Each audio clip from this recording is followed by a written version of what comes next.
Okay, we have a green box, we have a live counter ticking up, going to assume that means we are live, very shortly will be, and that means welcome back to the Storytime Network. It is not the Paradox Hour today, because, well, we meant for it to happen on Thursday, and then things happened, and then we just played a couple of games, because why not? And then we just sort of couldn't really be bothered figuring out a Paradox Hour topic for today, so instead we're just going to do some Tiermaker Because why not? on our favourite subject, One Piece, because that's all we appear to be talking about over the last few weeks. To be fair, with the last stretch of chapters, it's really hard to blame us. What? Nothing happened at the end of the most recent chapter. What are you talking about? Absolutely There were ridiculous. no boys of joy. So ridiculous to insinuate something major happened at the end of chapter 1043, which is the most recent chapter. Fuck all you leak readers who talk about it. Because look, I'm not willing to die on the hill of people shouldn't read leaks. I'm just not. I don't have the energy or the time in my day to debate everybody who reads leaks and tell them that they're hurting the industry. I will, however, fight viciously on the topic of if you read leaks, don't talk about them in public spheres. You're just being a dick at that point. Yeah, no, confine it to like private Discord servers or subreddits or stuff like that, where other fellow leak readers can talk about it. And you don't have to accidentally spoil everyone else who's waiting for the official release. If I see you talking about it on Twitter, you're getting blocked immediately. Yeah. So basically, practice spoiler courtesy in a nutshell. Thank you. Yeah, my This has my been your spoiler PSA. my three main reasons for blocking people: bigotry, talking about One Piece, not even One Piece spoilers, just Shonen Jump spoilers in general, and talking about Attack on Titan in any form because I'm a petty bitch. I freely admit that that's just me being petty, and basically going, well, I'm never going to interact with these people, so there's no point in me. There's no downside to me blocking them because all it means is that I don't have to look at Attack on Titan stuff. Hmm. But yeah, I've over the past like week or so gotten a lot of use out of that block button for bigots. A lot of use. Is it because of J.K. Turfling? Yes. The turf who tweets, you know, being endorsed by a literal dictator really brought the fucking shitheads out of the rafters. That is hilarious. Darkly I hilarious, but hilarious nonetheless. genuinely, you have no idea how like just awestruck at the fact that like LGBTQ and gender historians are going to have to talk about this for decades. It is This is hilarious so from fucking huge that a literal dictator is just like, why you cancel me for invasion of country like you do with J.K. Rowling?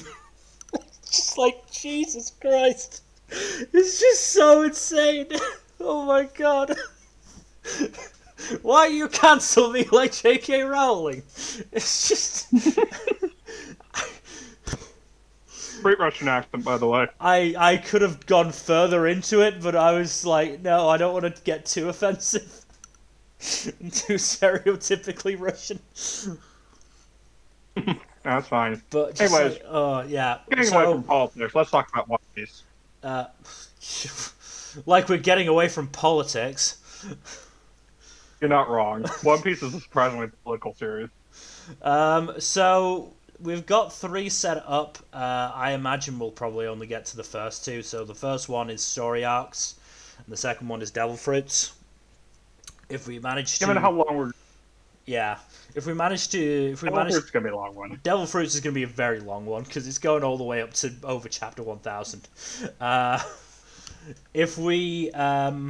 if we somehow manage to get through both of those, we do have a villain tier list as well. But if not, we'll save it for another. We'll save it for a rainy day. Yeah. We should also want to say we will at some point do a podcast on the Jujutsu Kaisen movie, even if it is just like Jack and I gushing over it. Yeah. So, yeah, anyways. Stories arcs, starting with Alabasta. Well, that's an easy S tier right off the bat, honestly. So, one of the best story arcs. Basically, what cements the. It's basically like what cements the quality of One Piece after maybe Arlong Park. So here's the thing: it's not Alabasta Saga. It's just the arc. Yeah, I think the arc is extremely good. I just wanted to just point that out because we do have like Giant Island there. We've got Drum Island there. Yeah, this is arcs, not sagas. What other arcs are in the middle of Alabasta? Were there any others? Whiskey Peak, and also there's also the Laboon arc. Oh yeah. First one. It always feels weird that those are like. Always feels weird that those are part of the Alabasta Saga, but they are. Mm-hmm. Though I would argue that Laboon is sort of on that weird grey area that people my age are in terms of generations. It's like it's not quite East Blue, but it's not quite Alabasta. I can see that. But regardless, yeah, Alabasta. Let me think. I'm voting S tier on this one. Yeah, but if you have your way, you'll be voting S tier for all of the big arcs, and I'm not having that. Oh, I won't. Alabasta is what I'm gonna have to be the fuzzy on this one and be the devil's advocate for some of this shit. Do you really think Alabasta deserves anything less than an A tier? I'm trying to think because the issue is I've not actually. It's been a while since I first read One Piece, and I have not reread it for a while or ever really for some parts of it because I got stuck at Water 7 and Enies Lobby because it's fucking long and Oda didn't know how to do long arcs yet. So I'm trying to rack my brain pan to remember Alabasta and how I felt about that. Because I had a similar reaction to a lot of the pre-time skip arcs, which was, I enjoyed them, sure, but I wasn't quite as hype on them as some people, mostly because there wasn't that much sort of, like, peril. But I'm just like, yes, I'm on volume, whatever the fuck number, like 15 or something like that. Surely the crew is in danger here, despite the fact that there is another 80 or so volumes. Yeah, but that's more the fault of just you're being unable to separate yourself from the length of the series. Or anything of the quality of the storyline itself. I feel it's made me more discerning with it. So, Alabasta is a good arc, I'll give it that. It is one of the high points of the early series. I would say it is probably the high point, yeah. Because I think it's got the most interesting villain. Because Crocodile is actually genuinely interesting as a cool power, and is just overall great. The minions, I'm not sure how the God, what the fuck are they called? Do they have a name? The Baroque Works. Beyond Baroque Works, do they have a name? Like the individual minions? Yeah, like do the big seven. One, I know their individual names, but I'm just like, do they have like a group name? Because I'm fairly sure they do. Like I think it's the top 14 agents. or whatever they are. Yeah, the numbered agents. And the top 5, I think, are the officer agents. Whatever. They were sort of hit or miss. Obviously, you've got Bon Clay, who is just incredible. Yeah. And Daz Bones was a really good early opponent for Zoro. Mm-hmm. Beyond that, they're a little forgettable. Um, I feel though, like the worst Baroque members are ones that weren't featured in Alabasta. mm, I mean the ones that fought Usop wasn't great. That was very Oh, much, Miss Merry Christmas and Mr. Four. yeah. They were, Those are probably the weakest of the officer agents. yeah. Which one was the one that faced Nami? It's double finger. It's Double Finger. Try to remember what she even looked like. She's lady with big blue afro. I know I did remember she had an afro, but I was also mixing her up with Frankie's girls. Oh, Mozu and Kiwi. Mm. Yeah, no. I mean that's a Look, decent. It's a decent enough fight. it's not meant for solo fight, I think, in the series. Very possibly, yeah. Which is a bit of a shame when there is so much comedy in there, but it's decent enough comedy. I'll give it that much. It's not I think like bad and distracting humor. It is enjoyable. and it contributes to the fight because it's part of it is just Nami figuring out how the fuck her new weapon works. Yeah. Bit shitty that Pell manages to survive a bomb blast from point blank range. Yeah, but that doesn't really get established till like either like at the very end of Alabasta or afterwards. Yeah, but it's still part of Alabasta. I guess. That's still Alabasta. I mean, I'm willing to chalk that up to just Oda's general unwillingness to kill characters for the most part, Yeah. because that's hardly the fault of that stuff. It is part of a larger trend of the Oda. I mean, I do wonder if after. Because obviously, yes, we do get that Pell survives in a later arc. Which arc is it? Do you remember? I believe it's Gatsu's cover story. And what chapters? What chapters slash That was arcs during that was during Water 7, I believe. What a 7. Obviously, by that point, I'm fairly sure we do know that Ace is going after Blackbeard. Mm-hmm. And he's getting close, and that, Shanks doesn't want him to. I wonder if it's around then that Oda made the decision that, oh, actually, no, Ace is going to die. That's entirely possible. And to make it really impactful, I actually want that to be the first proper death in the series. I mean, you do have a couple of no-name good guys who die because they drank the rule and tried to fight Crocodile, and he just didn't fight them, and they died. There are no names, so Yeah, I mean, that's what I mean. Proper named deaths. I think we are spending a bit too much time on this one. I want to think give them the detail they deserve. I will acquiesce and say yes then. Yes. Like, I'm not going to say every arc deserves an S tier, but this is one of the big ones, and one of the, not necessarily the first, but one of the big arcs to hook someone into One Piece. There is one other arc in it that people will cite as the hook for the series, but Alabasta is basically where the series finds its footing, I think. I mean, Alabasta, the Alabasta saga, but definitely Alabasta arc is where the world really opened up. Yeah, exactly. Up East Blue was very, very small scale stuff.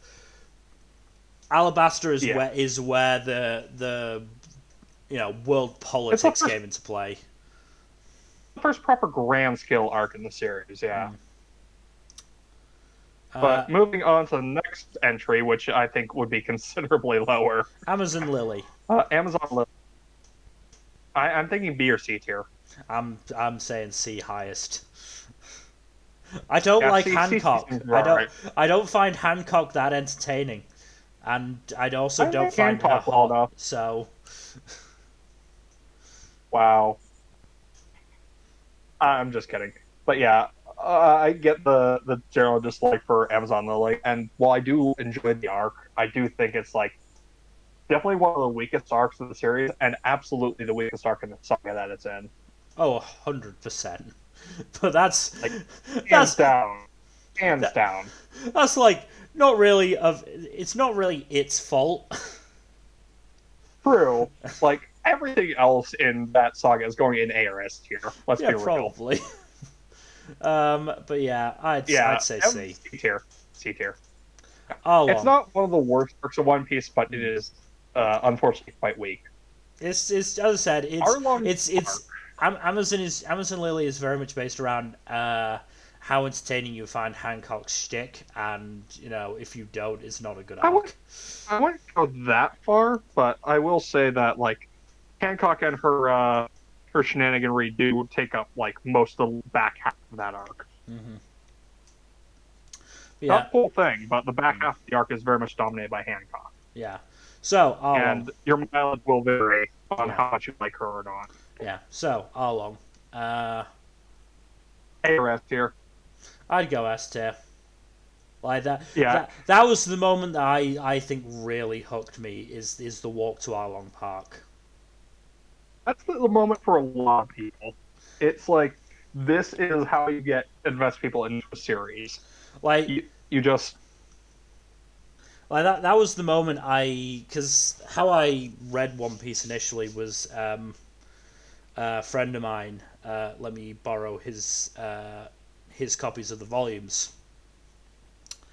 Um, I would get like three or six a week, and I would just read them the day I got them because that's what I'm like, and I read so quickly.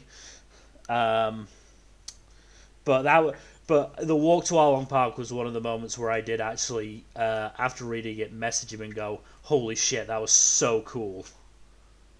That was so badass." Even Usop got to look badass, yeah, it's which was fucking amazing. which was rare at this point in the series, and it's rare for the series as a whole, frankly. Yep. Usop doesn't get that many moments to shine. This is definitely one of them. Yep. So I'm saying S tier, and I'm saying above Alabaster. Because Ooh. Arlong is also a really strong villain. Arlong Because he does seem so overpowering compared Crocodile to. though. He's not I better don't than think he's better than Crocodile. Crocodile. He's not better than Crocodile, but at the same time, as much as I love Vivi, and I do like Vivi, I do actually really like her. I think I think the emotion related to Nami is hits harder. I can see that. Yeah. I honestly have them on a par with each other. They're both really good arcs. They're easily really high on my list. Probably in my top 10. Oh, definitely in my top 10.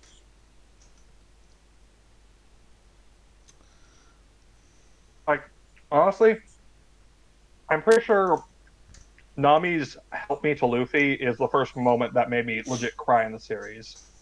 That definitely got me emotional. I can't remember exactly if it made me cry or not. I'd have to see if I mentioned that to my friend in our messages. But Yeah, either that or Nami's flashback just really hits you hard, you know? where is it? Where is it? Where's that fucking first?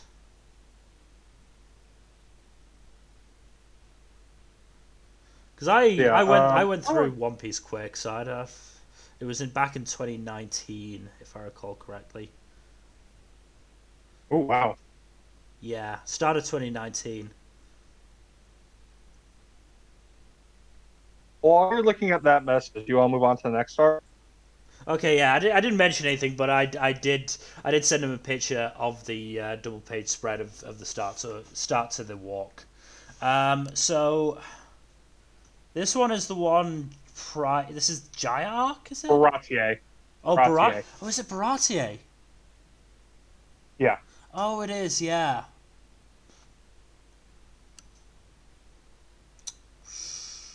I'd say like A or B tier. This is one of the better East Blue sagas. It is. Well, the better East Blue arcs rather. I mean, I think it's the arc that tends to like get people interested in the series properly because a combination of Zoro versus Mihawk and Sanji's flashback, I think, are what do it for a lot of people. I was gonna say Mihawk does help carry this arc a lot. He only shows up in like 3 chapters, and he just shows up, styles over everybody, and then just walks off. He has a hell of a presence. He has a hell of a presence. I know. That's what I mean. Like, barely shows up, and he just steals the show. Yeah, I mean, Don Krieg, let's be real, is a nothing villain. He is there to show off Mihawk pretty much, and that's it. Him, yeah, Jin has a much stronger arc than Krieg. Yeah, he does have a decent enough arc. Sanji's flashback is good as well. I would still say high B though. Yeah, B sounds about right. Rate is a good arc, but it's still early One Piece, and it doesn't hit the highs of like some of the later stuff. Yeah. Speaking of later stuff, Dressrosa, our first post time skip arc. Yep. I kind of feel like this arc is overhated, and it's very vindicated by. No, I definitely do think it's overhated because this is an arc that I definitely did go back and reread because again I met up with this friend because he doesn't have anyone he can talk One Piece to, and so he was really happy that I started reading One Piece because now we just talk about One Piece a ton. I do remember I reread it just before meeting up with him. I was just like, it was actually a really good arc. I'm surprised to get so much hate. What I will say is I think a big part of the hate is because people who had to read and especially watch it weekly. Yeah. That's where like most of the hate comes from. It's not as well paced as some of the as Whole Cake or Wano. Because this is Oda's first like straight up mega arc in the series. No, it's technically. It's the first one that that is 100% considered one self-contained arc. Yes. And Enies Lobby Water 7 is kind of a gray area. Yes. But yes, he is definitely still like working on that. And working on, figuring out how to properly pace it and make sure that it and how many characters to introduce, because I think maybe his realization with Enies Lobby and Water 7 is maybe too few characters introduced. Probably went too far on the other end of the spectrum with Dressrosa of holy shit, there's so many characters and we don't remember any of their fucking names. And yet somehow he managed to make people cry over a minor villain. It's fucking Senor Pig. Last Fucking Senor Pig. Senor fucking Pig. That is a fight that I shouldn't have liked, but I did because it was just so fucking over the top and dumb. Yeah. Not to mention like just them suplexing each other. Writing muscles. Yeah. Or just flexing them writing muscles and making people cry over a supporting villain. Yeah. Also, I cannot stress enough how amazing Law's flashback is. Law's flashback, you've got the return of Sabo, You've got Gear 4. You got Gear 4. You got Doflamingo, who is pretty much one of the best villains. Yeah, I'd say the only real ones that really compare with them are Katakuri, Crocodile, and maybe the Emperors. We'll get onto it when we discuss Whole Cake. I don't like calling Katakuri a villain. He's an antagonist. He is an antagonist. He is definitely an antagonist because he opposes Luffy. But I don't like calling him a villain because he doesn't feel villainous. That is fair. But yeah, I think Dressrosa is a pretty good A. He is the Dom from Fast and Furious of One Piece. He's just doing it for the family. family is stronger. That's Yeah, basically Katakuri. so there's A. Yeah. Yeah. What We've also got to mention that Rebecca is one of the worst princesses. she's easily the worst written supporting character, yeah. Like Because and the princess, yeah. the like short term princess character is one that Oda goes to a lot, and there are some good ones, such as Vivi. And Vivi's probably the best one, but there are a couple others that are good as well. Vivi's unfair because she stuck around for an entire saga rather than just an arc. True. But at the same time, like she's a fantastic character in her Oh own no, way. no, she absolutely is. Yeah, I'm not disputing that at all. I really like Vivi, but Rebecca is definitely one of the worst. I'd say she is the worst. Yeah. Also, At least Shirahoshi does something. yeah, I do just want to mention like the badassery of that moment where Doflamingo is about to stomp on Law and Luffy just intercepts it. He blocks the stomp with no leverage and just his foot. Yeah. And then they do the whole, armament hockey clashing thing. And Conqueror's hockey, I believe. Mm-hmm. Yeah. No, what really another good. A lot of the supporting characters in this arc are kind of one off, but some of the major ones are really good. Like Cavendish and Bartolomeo are really great. Oh, Barto. I can't wait for him to just get curb stomped by Shanks. He picked a fucking fight with Shanks. He's gonna get curb stomped by Shanks. To me. He's gonna get curb stomped. He's either gonna get curb stomped by Shanks and then mention Luffy, or he's gonna mention Luffy outright, and Shanks is gonna go, I'm not gonna kill you because we're both friends of Luffy. I do have to beat you up a bit though. Can't take this sitting down. Yeah. So yeah, this is 8. Yeah, I would say it's an A tier. It's definitely got some really high highs, but it's also got some really low lows. It's the thing. Yeah, yeah. I wouldn't say the lowest lows in the series. That's other arcs. God, no. Thriller Bark is not going to reflect well on this list. You say that. Okay, Drum Island is next. Drum Island is a good arc. Drum Island is a good arc. Chopper's flashback is very good. Wapol is I just love how Oda's... I mean, speaking of Chopper's flashback and Wapol, I love how Oda starts a flashback right before Luffy lands the first punch on Wapol. That is A+ timing right there. Yeah. He starts flashback right before he lands the punch, and he resumes the present-day storytelling right as Luffy punches Wapol. Yeah. But yeah, Wapol is one of the weakest villains in the series. Yeah, definitely. Which he does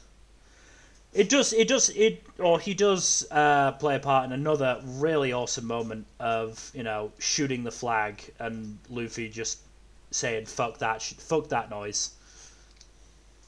Yeah, that was great. But Wapol himself is like just very, very. He serves a purpose, but he's not a good villain. No, he's a very minor villain.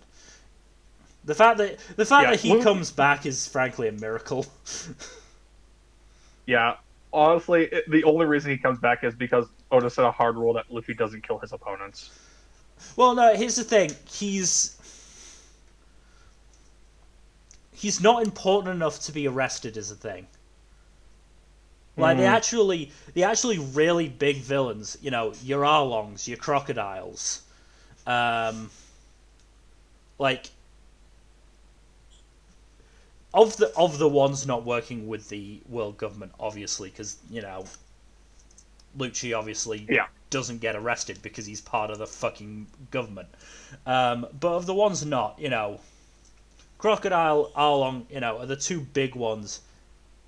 They're the ones who get arrested because they actually matter on a grand scale. Wapol doesn't fucking... Doflamingo. Yeah, and Doflamingo. Wapol doesn't fucking matter. Same with fucking Buggy. As much as I love Buggy, and we all get into Buggy, in a grand scheme of things, Buggy doesn't matter. Didn't matter in his arc, in his introduction arc. He matters now. We'll talk about Buggy later, but I do want to place Drum Island. Um, I think it's probably an A or B tier. Like the emotionality of the Chopper flashback and all the moments with him and Hiruluk and Dr. Freya are really good. I'd give The it. main issue being just like the villain is pretty weak and there isn't much in the way of supporting cast. I would give it B tier, and it's about whether it's above or below Barati. Above Baradier. I think Chopper's flashback is a bit stronger than Sanji's.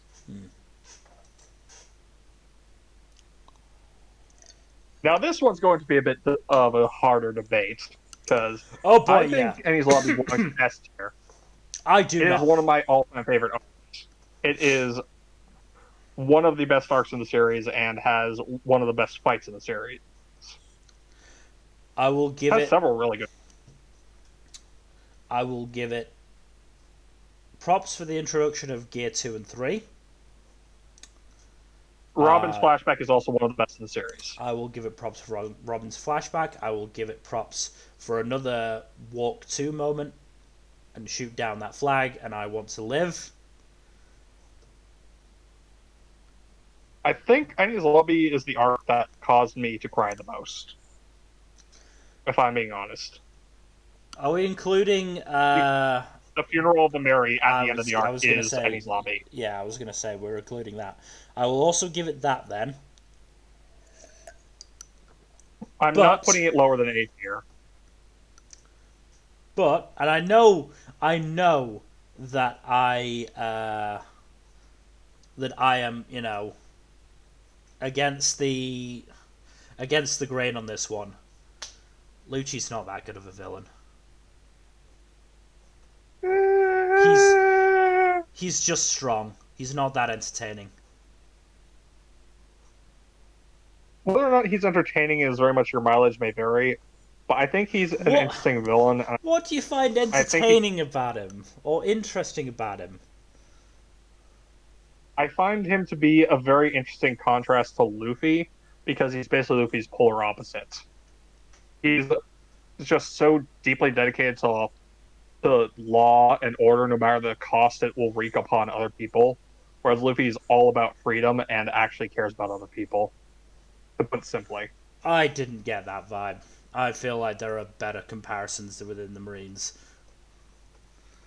I can see that, but at the same time, Lucci is basically like he is the personification of the dark side of the world government.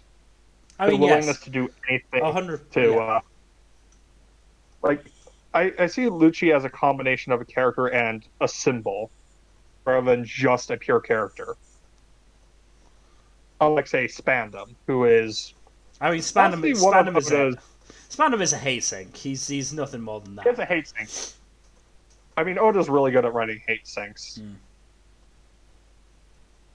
Spandam is good evidence of that. He's not the last or the first, but Spandam is good evidence.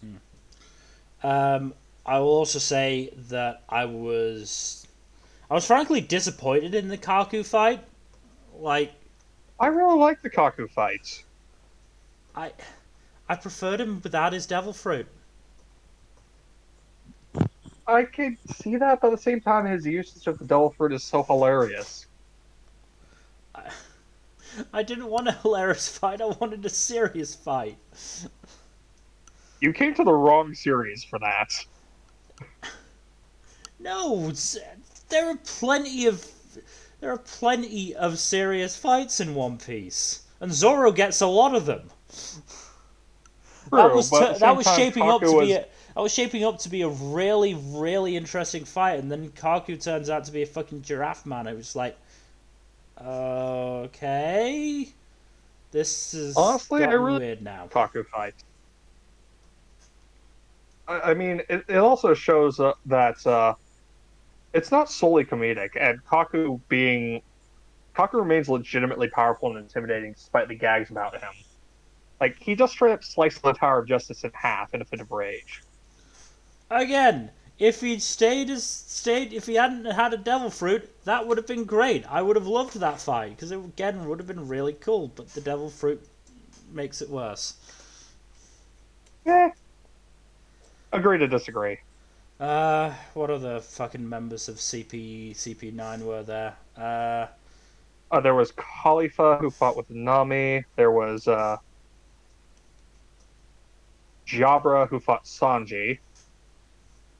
There Jabra was was Bluno who was Bluno Jabra's who fight was fun. Jabra was Bluno just Wolfman. jobbed. Yeah, Oh, Jabra was Wolfman. Bluno Blue was the jobber. Bluno is there just to fucking like show off gears 2 and 3. Gear 2.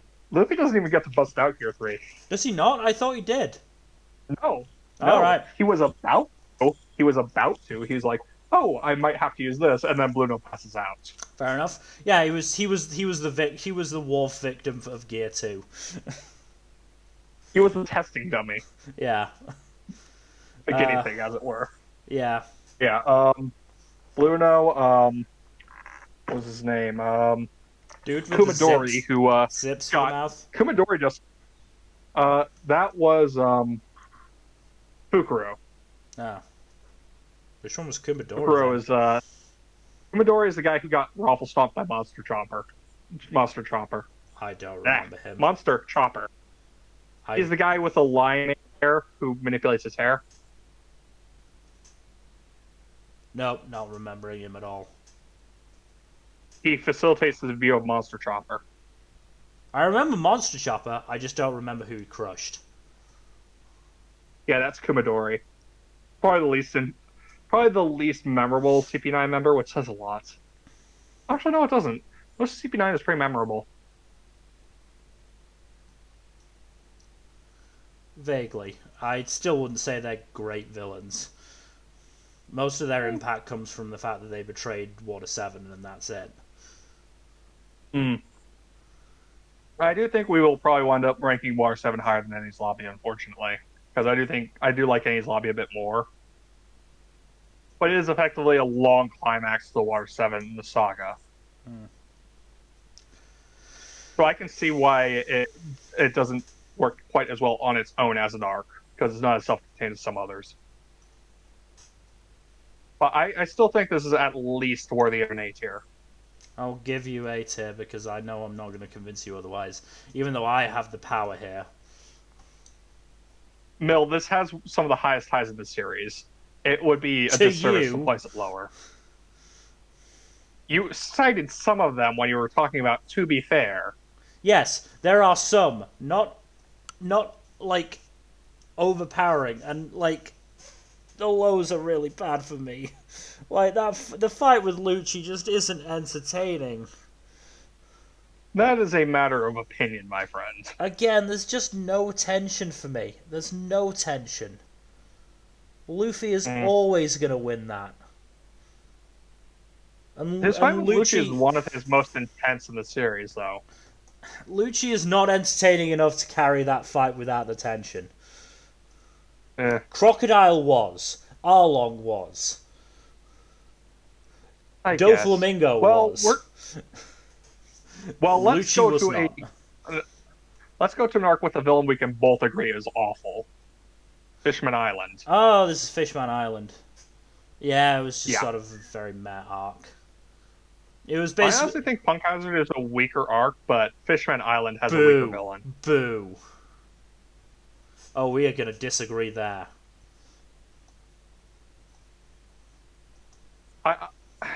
We are going to disagree probably on Punk Hazard, but I do think Fishman Island is a pretty weak arc, aside from a couple moments here and there, and as the flashback is one of the best in the series. I will give it that. That's pretty much the only thing that keeps me from putting it in instant D tier. Fishman Island is basically just there to show off the improved abilities for the Straw Hats. Oh yeah, no, they raffle stomp all their opponents. As well as, to be fair, set up later arcs, but, you know, we're not judging the later arcs, we're judging this arc, and that is not good for it. Fishman Island is probably... It's one of the weakest arcs in the series, and it's easily the weakest of the big arcs, aside from maybe Punk Hazard and Thriller Bark. To some. I don't think this deserves D tier, though, because there are some elements of it that are really good, especially the flashback. Is the flashback enough to save it, though, from, frankly, a quite dull villain? No, it's not. And, But the flashback is still well, one of the best in the series. one dull villain and one just incredibly creepy villain that should have been put down immediately. Hmm. Did we get confirmation that Vanderdecken is dead? I don't know. I know his double fruit stops working, but that can only indicate him being knocked out. Mm. Either way, this is either C or D tier. I want to put it in D tier, because if this doesn't go in D tier, nothing's going in D tier. I guess. No, but we're going back to we're going to polar opposite end of the quality spectrum with the next one. Impel Down. Impel Down. This is S tier. We don't have to debate on this. This is S tier. We do. I'm not saying it's You don't think? it's a lot lower. I would say top of A tier. I mean, I admit that part of my reaction to this arc was somewhat influenced by my knowledge of, hey, I know this arc where Ace dies is coming up really, really soon, and I really want to get to it because I've heard really good things about it, and this keeps going on. After after Amazon Lily, it was like, okay, we've had this arc. Can we get to Marineford now? No, we're having to go through all the prison. Oh boy, this is going a long time. Okay, this is cool. I like seeing Buggy again. I like seeing Mr. 3 again, I guess. Ivankov is a thing.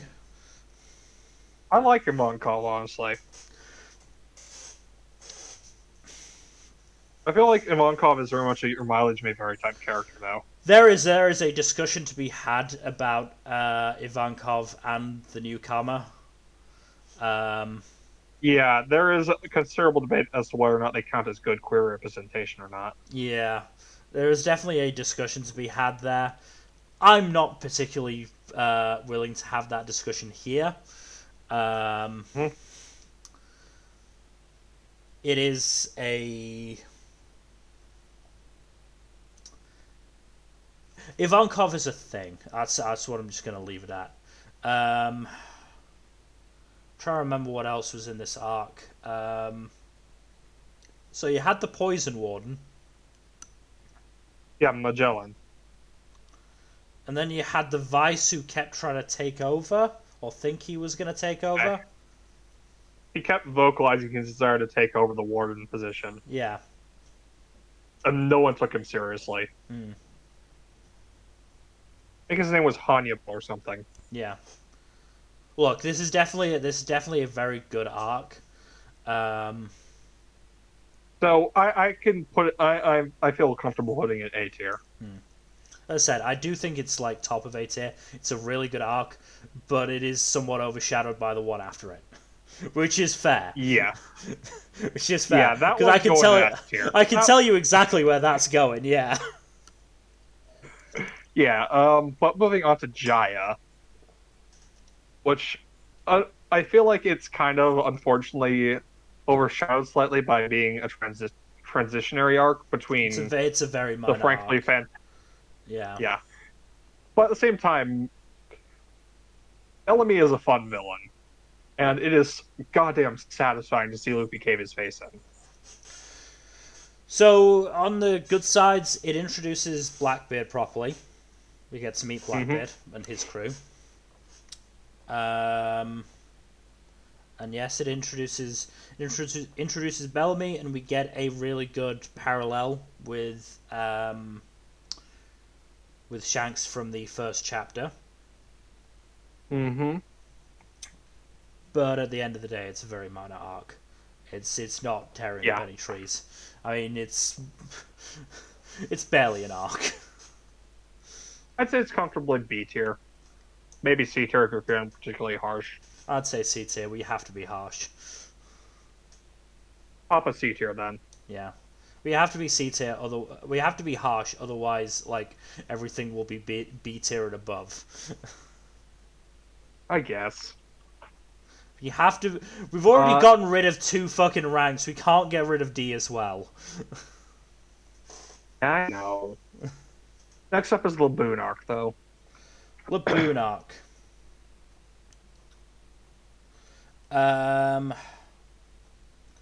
Again, it's a very transitionary arc. Substance here. It's a very transitionary arc, and what substance there is, more comes from Thriller Bark than it does this arc in particular. Oh yeah.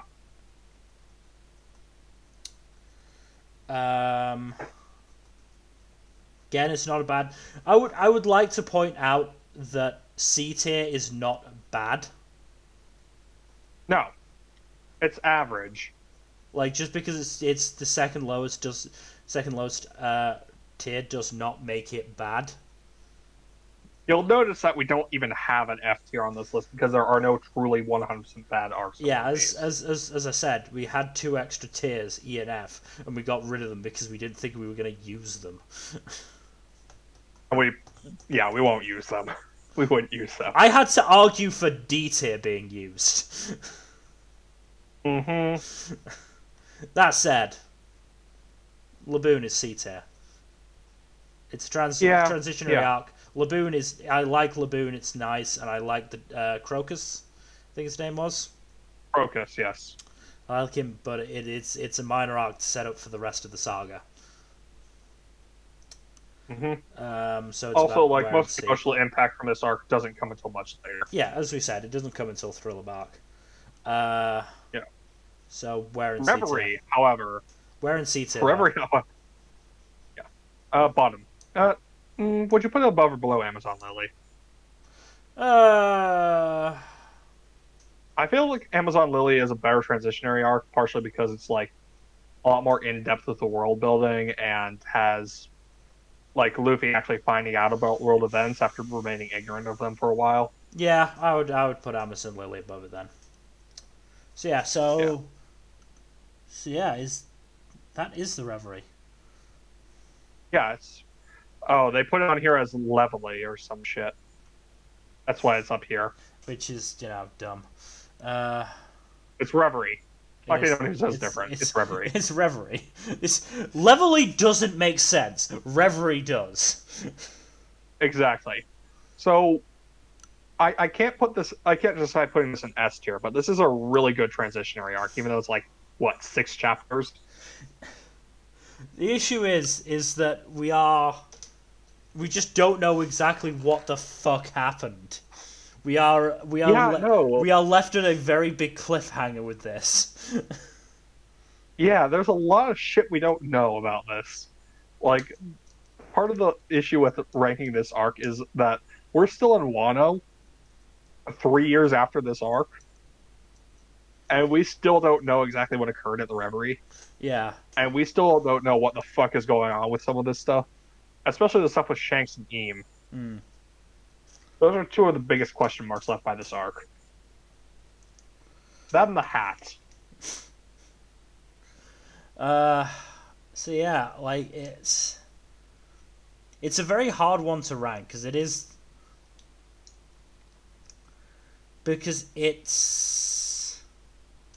it has a lot of massive shit going on, but at the same time it raises a lot more questions than it answers. Yeah, because look, as we said, it's only 6 chapters. There's only so much that can happen in that. But part of what is fueling the emotion for this arc is the fact that we just don't know what the fuck has gone on. I'm not going to disagree that it is the best transitionary arc, because it is. Because we also get introduced to the third new admiral. Yeah, introduced in quotation marks. Introduced in quotation marks, yes. We get his silhouette and we get a little bit of character from him and his name, which I know. I just don't. I'm not. Ryogoku? Ryokuyu. Ryokuyu. Green Bull. I always get it mixed up. I always think Ryogoku. Ryokuyu. I don't blame you. Just call him Green Bull. It's easier. I'm just gonna call him Ryo. Mm.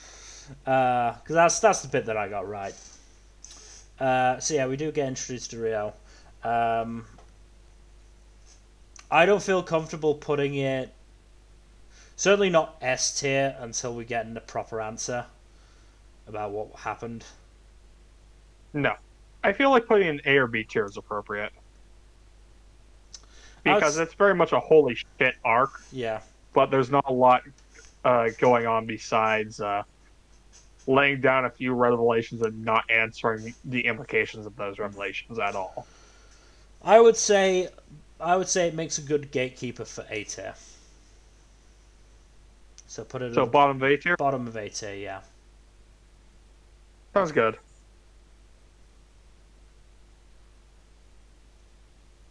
So, what's the actual name for this arc? This is the Little Garden arc. Little Garden, that's it. I knew it was Little something, but I was going to go Little Island.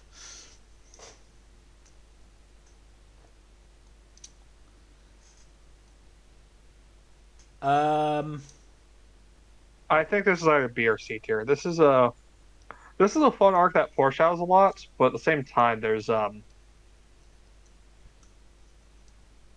there's not a lot otherwise. It's very much a fun side adventure before the shit starts hitting the fan with Drum Island and Alabasta. I do really enjoy this arc. Dory and Broggy. It's a fun arc. Dory and Broggy are fun. Got one of my favorite gags, which is as Nami, Zoro, and Vivi are being like covered in wax. Zoro goes, I'm not getting out of this. Gonna make a pose. If I'm gonna be immortalized, I'm gonna look fucking good doing it. It's just such a Zoro thing to do, and I love it. I think this goes in B tier. Yeah. Bottom of a B tier. I'd put it above. Well, I'd put it above Barati. I think Barati has more emotional impacts to this fight being placed a bit higher. It does, but I think the villains are slightly more interesting. Yeah, Mr. 3 is a better villain. Mr. 3 and Miss Color Palette. Miss Golden Week.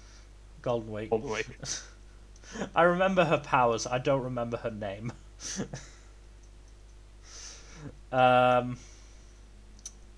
Like they both had interesting power sets and were vaguely interesting villains. I don't know. I think the fun that I get from this arc overshadows the emotion I got from Barati. Because the emotion that's fair. The emotion from Barati is good. Don't get me wrong, Sanji's flashback is very good, but it's also just got not a lot else beside that other than Mihawk. Yeah, I can see that. It's the Mihawk and Sanji flashback arc. Yes, I would say middle of that. It doesn't reach Chopper's flashback, but I would put it above Barati. Logtown.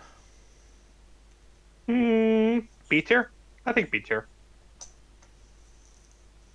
It's a fun arc, but it's kind of too short to really have much impact, you know?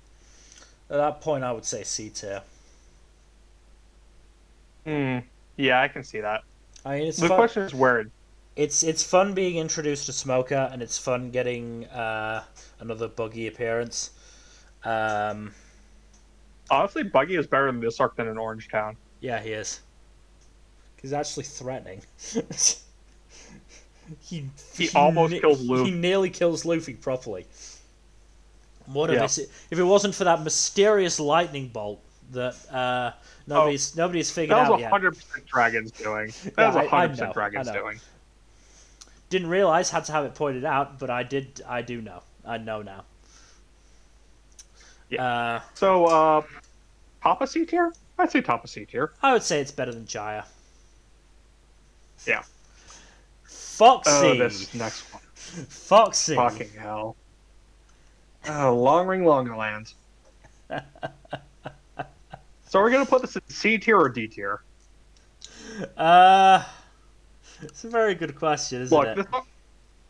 This arc is funny and all, but at the same time, Foxy is goddamn annoying as fuck. He's not very good, is he? No, I hate Foxy so fucking much. Oh, I can't wait for him to be like one of the contenders for the One Piece. I'm just waiting for an actual Davy back fight to be what. I'm just waiting for Luffy and Shanks to actually do a Davy back I was gonna fight. say you suggested that or guessed that or theorized that, whatever you want to call it, and now I can't get it out of my head as just like the most Oda thing possible. Other than making He's gonna do it. Other than doing Buggy D Clown and making him an emperor, that's the most Oda thing possible. The close second is doing a Davy back fight between the Straw Hats and Shanks. Yeah, no, I am 100% certain that's gonna happen. But I can't justify Foxy being higher than C tier. Oh God no, God no. even if we get a Davy back fight with Shanks, that Foxy's still not going higher than C. I would Honestly, argue just because there is some entertaining bits, and Zoro does get a decent enough speech with Chopper, yeah. with Chopper. Is And this Aokiji does show up at. I was gonna say, is this the arc with Aokiji? Yes. Then I would say Aokiji. I would say Aokiji just manages to push it up to C, bottom of C for sure. But C. But we bumped Fishman Island down to D, even though it has one of the best flashback arcs in the series. I know. We're arbitrary. It's subjective. I'd say top of D. Fine. But we get Afro Luffy. That's why it's top of D instead of bottom of D. Fucking Afro Luffy. Afro Luffy is great, I will admit. Yeah. But nothing can save this arc from Foxy. Anyway, Marineford, top of S. Top of S, easy. We don't even need to debate this. No, it's fucking great. This is what a war arc should be, Naruto. This is what a war arc should be. Not just, fucking half a dozen isolated battles in a giant fucking space that nobody actually gives a shit about. This was this chaos. did in third chapter is what Naruto's role to do in 200. Yeah. No, this is no. Again, I knew this arc. I knew what was going to happen in this arc. I knew exactly what was going to happen. Because I know that fucking Ace dies. Everybody knows that Ace dies at this point. Mm-hmm. Despite that, Ace's fucking death speech got me tearing up. Yeah. Yeah, no. That it hurts so much. Garp taking a dive for Luffy. That was great. And fucking Sengoku just getting more and more annoyed at what Garp was doing. Yes. This arc is one of the best arcs in One Piece. I can only think of a handful of arcs that even contend with him in quality. I would say... Let alone surpass it. I would say there are two arcs that we haven't ranked that are going in S tier, I think. I would say there are two arcs that maybe goes above it, depending on how you feel. Yeah. No, three arcs that might go in S tier, two of them that might surpass Marineford. But next up is an arc that is definitely not going in S tier, Orange Town. Orange Town. Introduction to Buggy. This is C. This is C tier. Yeah. I like Buggy. Bottom of. I like Buggy. Like the whole thing. The whole thing with the dog was good. Oh. I would maybe put it above. This doesn't have enough. Yeah, this doesn't have enough profound negatives to bump it down to D. It's just not particularly remarkable in either direction. Yeah. I think we can put it above Laboon at least. Yeah, yeah. It's a fun enough arc. It's just not very substantial Yeah. in any way. Post-Day's Lobby, though, is a fun arc. Post-Day's Lobby is a fun arc. Because we get introduced to Garp, who I just love. I love Garp. Yeah, I'd say this is a solid B tier. Yeah. The question is where in B. I don't think it give me too high up in B tier. It doesn't really have the same emotional resonance, but it does just have some really big moments. Like Frankie being forced to join the crew. Oh god, poor Frankie. Poor Frankie. Frankie is poor little Frankies. I was visibly like outright cringing back at that because just like no, I do think there is no one with testicles wants to imagine that happening. Oh, yeah. There is one strong emotional moment in this arc, and that is Usop begging for forgiveness. Yeah, that was also a really good moment that I really like is Zoro taking Zoro's speech. The hard stance on it and just like, no, you have to he has to be the one to come crawling back. You can't crawl back to him. He has to be the one. And Luffy realizing that actually no, this is the moment where I need to be a captain, not a friend. Mm-hmm. Because Luffy doesn't get many of those moments. Generally, he's a very laid back guy, and he does get one in Water 7 when he does, put his foot down with regards to the Merry, and Usopp's, complaints about it. Or complaints about his decision rather than Merry itself. But this is definitely another one. We also get, obviously, Whitebeard meeting Shanks. I think this is our introduction to Whitebeard. I believe so, yes. I'd say this is a pretty high B tier, but I'm not sure where in B tier to put it. I'd say above Little Garden, but below Drum Island. Yeah, I think that's a good spot for it. So. Oh, post-war arc. Marineford, yeah. I think this is A tier. I would agree, honestly. Like, look, honestly. The flashback to Babi, Luffy, Ace, and Sabo is just. It's wonderful. Yeah.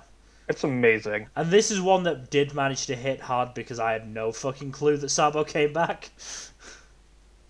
Yep. So I will definitely give it A tier. I'd say just below Enies Lobby. Yeah, I can agree with that.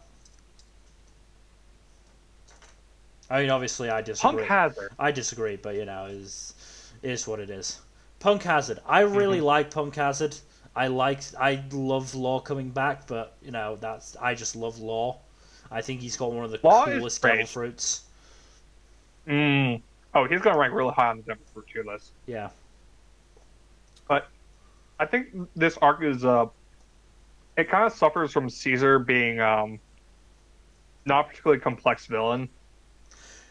It suffers from the villains not being complex. I do agree with that. Caesar's not complex. Virgo is basically a joke. And the other big issue is the overabundance of pervy humor in this, especially once the body swap happens. Yeah. Those are the big detriments to the arc.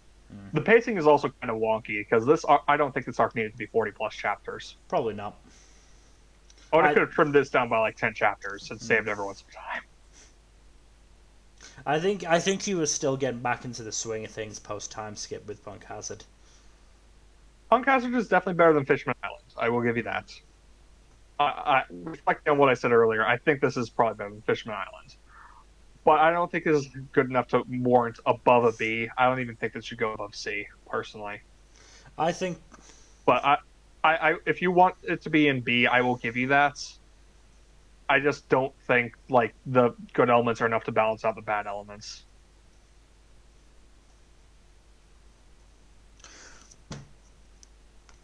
At least not to the degree that it should be above a B tier. I mean, this is the arc that really started me like really getting properly getting into One Piece, because as I said, pre-time skip, I did struggle to get into the arcs, other than Marineford, obviously, because it's Marineford, and even if I knew to an extent what was going to happen, everybody loves a good war arc when it's done well. Naruto, I'm sorry, I can't get past it. Was that the year that I got my last volume of Naruto? It might be, honestly. Like I got maybe one or two 3-in-1 copies of Naruto, and was just like, man, this is real boring. Then I started reading One Piece in the new year. I was like, this is how you do a war arc.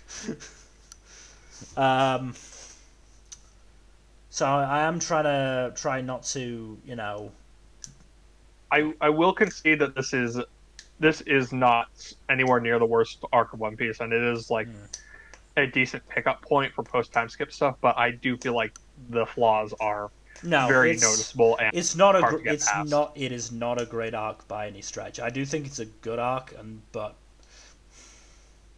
so are we going to put it top of C or bottom of B is the question. Bottom of B, I think. Okay, I can live with that. Next is Return to Sabaody. The first post-time skip arc. And it's only like a handful of chapters. I would say that. I think we've set a precedent here of the transition Most chapters transitory arcs. Basically going in C. I think this is a... Other than Reverie, we've put them all in C. Yeah, that's the thing. Most of them are pretty weak arcs by comparison to like the major arcs. Yeah, which is, to be expected. Yeah. Question is where in C? I think it's better than Laboon. Mm-hmm. Better than Orangetown, I think. Better than Orangetown. I would say it's better than Amazon Lily. I think it might go top of C, because I think it's got some decent enough highs without really any lows. Other than the fact there isn't. The only real lows is the Sanji nosebleed gag. Oh yeah. Does that really Does that really bring it below Logtown though? Mayhaps. I don't know. Like that's something else we didn't mention for Fishman Island. That gag gets old real quickly. Yeah. I'm just glad that when the gag stops. I mean, props to Oda for making it plot relevant, but like, it's still a dumb gag. Yeah. I mean, my mind is yeah. I mean, for Return to Sabaody, my mind is just fixed on that. That image of Luffy just dodging the blasts from the pacifista. That is a fucking awesome moment. My biggest impressions from that are return of the characters who watched over the Straw Hats when they were training, and Rayleigh saying goodbye to Luffy. Also, Zoro getting himself on the wrong ship and cutting it to pieces. That was fucking amazing. For no sin other than the bad luck of Zoro having picked it by accident. Also, the fake Straw Hats are funny. The fake Straw Hats are pretty good, yeah. Yeah, C tier is fine. So, this one I don't think we could justify putting lower than B. Romance Dawn is a good arc. Yeah. So this is including Zoro's introduction, isn't it? Yes, it's everything up through Zoro's introduction. Basically, the first 8 to 10 chapters of the series. It's a really short arc. Well, it's a good one, I think. I would say somewhere in B, yeah. Would you put it? I'd say it doesn't. I don't think it's. I can't justify putting it above Post Denny's Lobby. personally. Yeah, I would I say think it goes above the. I would say above Little Garden, but below Post Tennis Lobby. I would agree with that. Mm-hmm. Sabaudi itself, Sabaudi, S tier.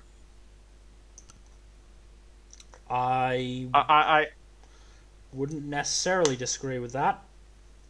Your reasoning? so I think so. It is basically like the biggest example of Oda just setting up a nice, fun transitionary arc for the start of the saga, and then he just pulls the rug out from under you and slams you on the head with the reality of how brutal the Grand Line can be. This is like the first serious loss the Straw Hats as a whole have suffered, and it is devastating. Hmm. And it really kicks off the whole saga. Also, it has the introductions of the supernovas, who are all just so fantastic as characters, Yeah. except for Apu. Apu sucks. I like Apu as the villainous supernova. I get that, but at the same time, he's kind of a dick nozzle. No, he's absolutely a dick nozzle, but that's the point. He's supposed to be the But guy. yeah, He's supposed to be the guy who just go, "Oh my god, he fucking sucks. Somebody kill him." but yeah, Sabaody also has one of my favorite moments in the series, which is Luffy punching out the Celestial Dragon, So good which that is good that the anime fucking turned it into the manga. yeah, no, fucking awesome. Yeah, no, I mean, Sabaody is one of the series. my favorite moment comes just after that when Luffy, Law, and Kid take on the Marines. That's also really great.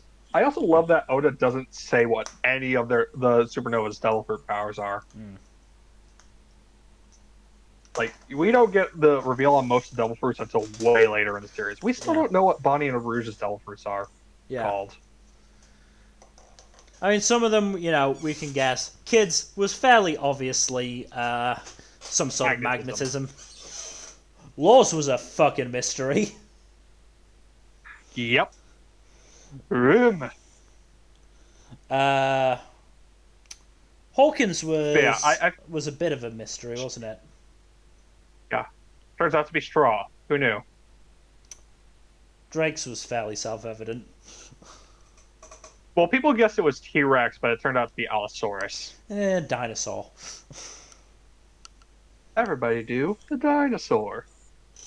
Like, look, I know the paleontologists in our audience will come at me with knives and torches and pitchforks, but in terms of this, Allosaurus and T-Rex is not that much of a difference.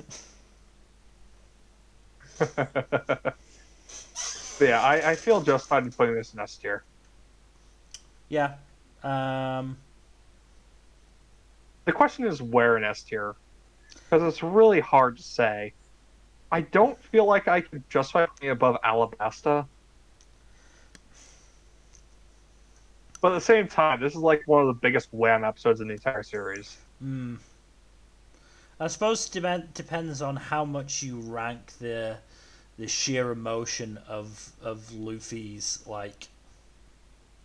Breakdown. Yeah, basically. It's honestly crushing. Like, the only time Luffy gets it worse than this is Marineford. When Ace dies in his arms. Yeah. Honestly, yeah, actually, let's just put it right below Marineford. Interesting choice.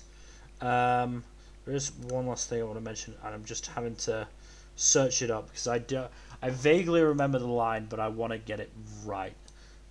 Because there is a really funny line that I absolutely adore, and it's part of Brooks' whole deal. But his lines are always funny. Where is it? I'll protect you even if it costs me my life. Oh, but I'm already dead. Get sent flying. Yeah, that's the one funny moment in that bit. Yeah. Everything else is depressing. Oh yeah, we get introduced to the best character in all One Piece this arc, Beppo. Yes. You also get introduced to some dude named Rayleigh. I guess he's important. Yeah, he's just from what Brooks says, he's just some rookie. Also, Kizaru is a pretty fun Oh no, character as well. Duval. Also Duval. Oh, yes, that's enough. That That line is is one enough of pushed above the our long park. that is one of the funniest things I've ever seen in One Piece. That is one of my favorite reveals in this series. It is just an absolute perfect tag. Yeah. Oda really outdid himself with that one. Yeah, no, that is just perfect. Absolutely perfect. Yes. Yeah, all those factors are enough to push it above Arlong Park. Yeah. Sky Pier. Skypiea. I feel like this is another big arc that gets overly hated. I feel like it's a pretty good arc, honestly. I would Especially say considering how more relevant it is than it initially appeared to be. it's our first introduction to observation hockey, even if we didn't fucking Hmm. know it, because Oda is a madman. Uh,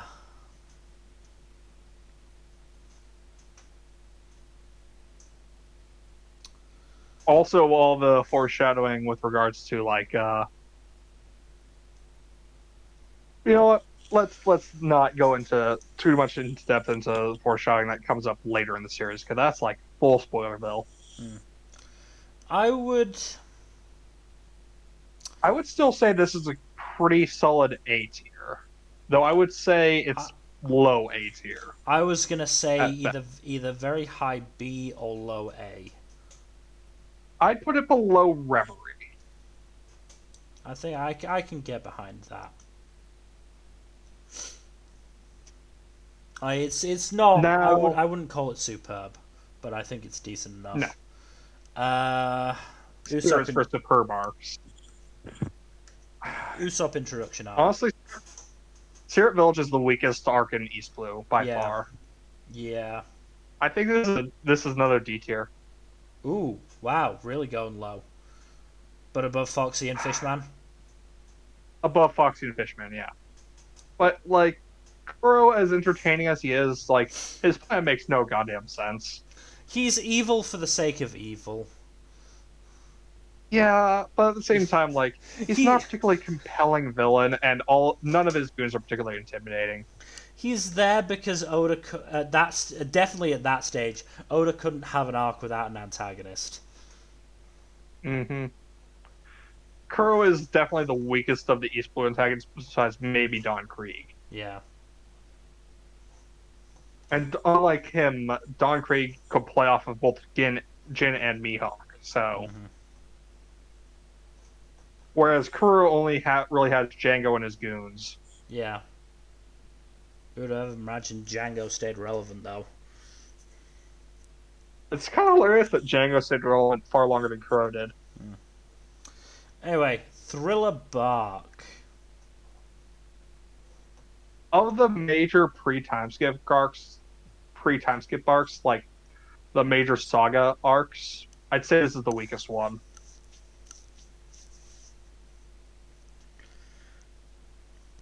And by major saga arcs, I mean Arlong Park, Alabasta, Skypiea, Water 7 and Enies Lobby, Thriller Bark, and the Impel Down Marineford combo. Like, Thriller Bark is the weakest of those, I think. Okay, so But I assume you, the good from Thriller Bark, the comedy is absolutely on point. for most of it, I will say that the stuff with Sanji and Absalom is not funny. Just gonna erase Absalom from the equation. Absalom brings this down an entire tier. Uh, Yeah, yeah. Like, on his own, yeah, he reduces this by a tier. but otherwise the comedy is on fucking point. You know, starting from fucking Luffy going, "Oh, is that an old man with severe injuries? No, you idiot, that's a zombie. Hi, I'm an old man with severe injuries." Jesus Christ, Luffy.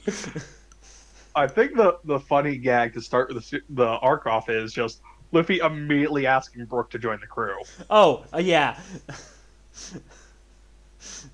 No, no. Just right out First of he nowhere. asks. First he asks, "Do you poop?"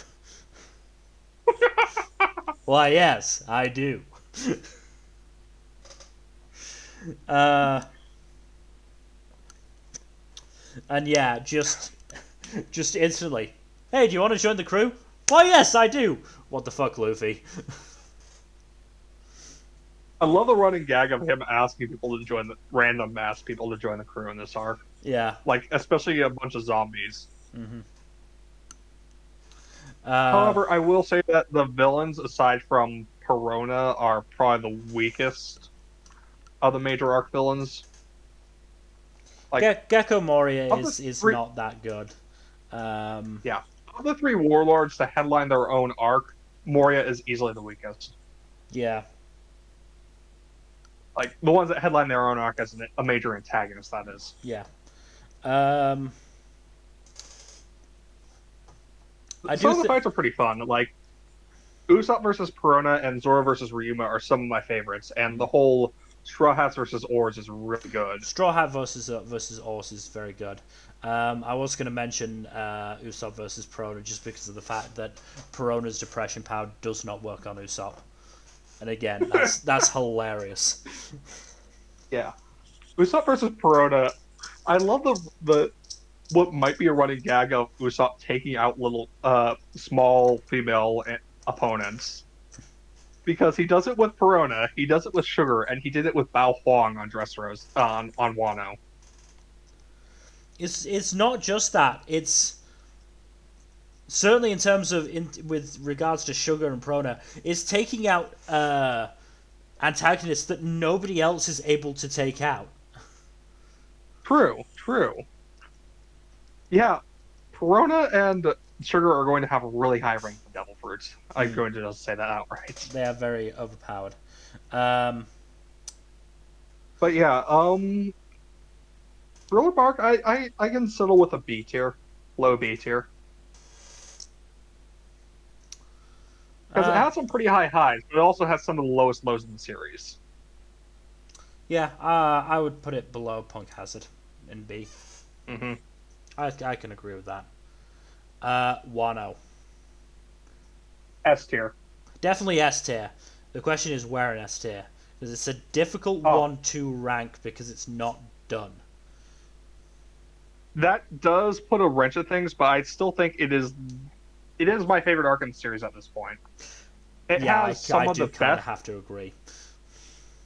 Has some of the best fights, some of the best thematic usage, and one of the best flashbacks in the entire series. Not to mention the supporting cast has almost uniformly been really good. Yeah, look, as I said, Oda experimented with the really long arcs with If You Want to Be Kind, Enies Lobby, and Water 7. Definitely with Dressrosa and Whole Cake. This is where where he perfected it. Yeah. I mean, Wano, I think just for that Supernovas versus Kaido and Big Mom on the top of the roof. That one of the single best fights in the entire series. Yeah. Hell, one of the best fights in honestly. Yeah. Like that's just so good. I'm so happy that my prediction on that front came true. Because before chapter 1000 I was like, they're gonna have the Supernovas versus the Emperors. They have to. There's no way that's not happening. Yeah, and they did, and it was awesome. Yeah. Yeah. Wano is number one. Best arc of the series so far. Mm-hmm. Can't wait to see how Oda tries to top it. Water 7. But next, I want to say S tier, but I think you're going to disagree with me on it.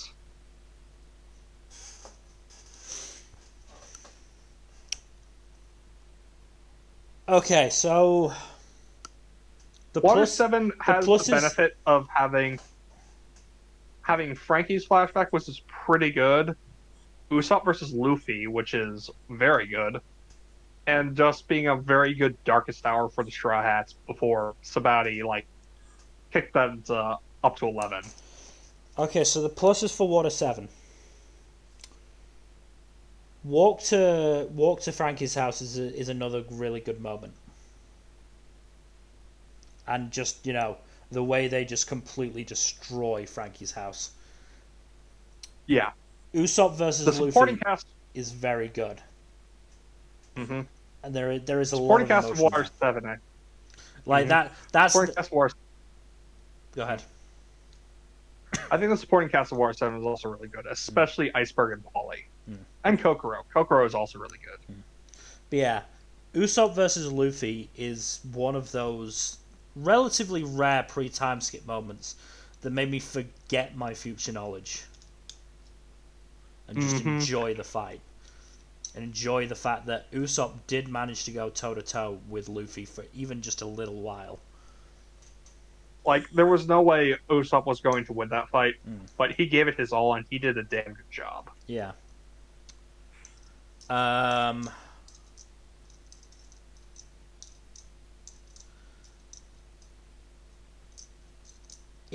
entire arc is really good.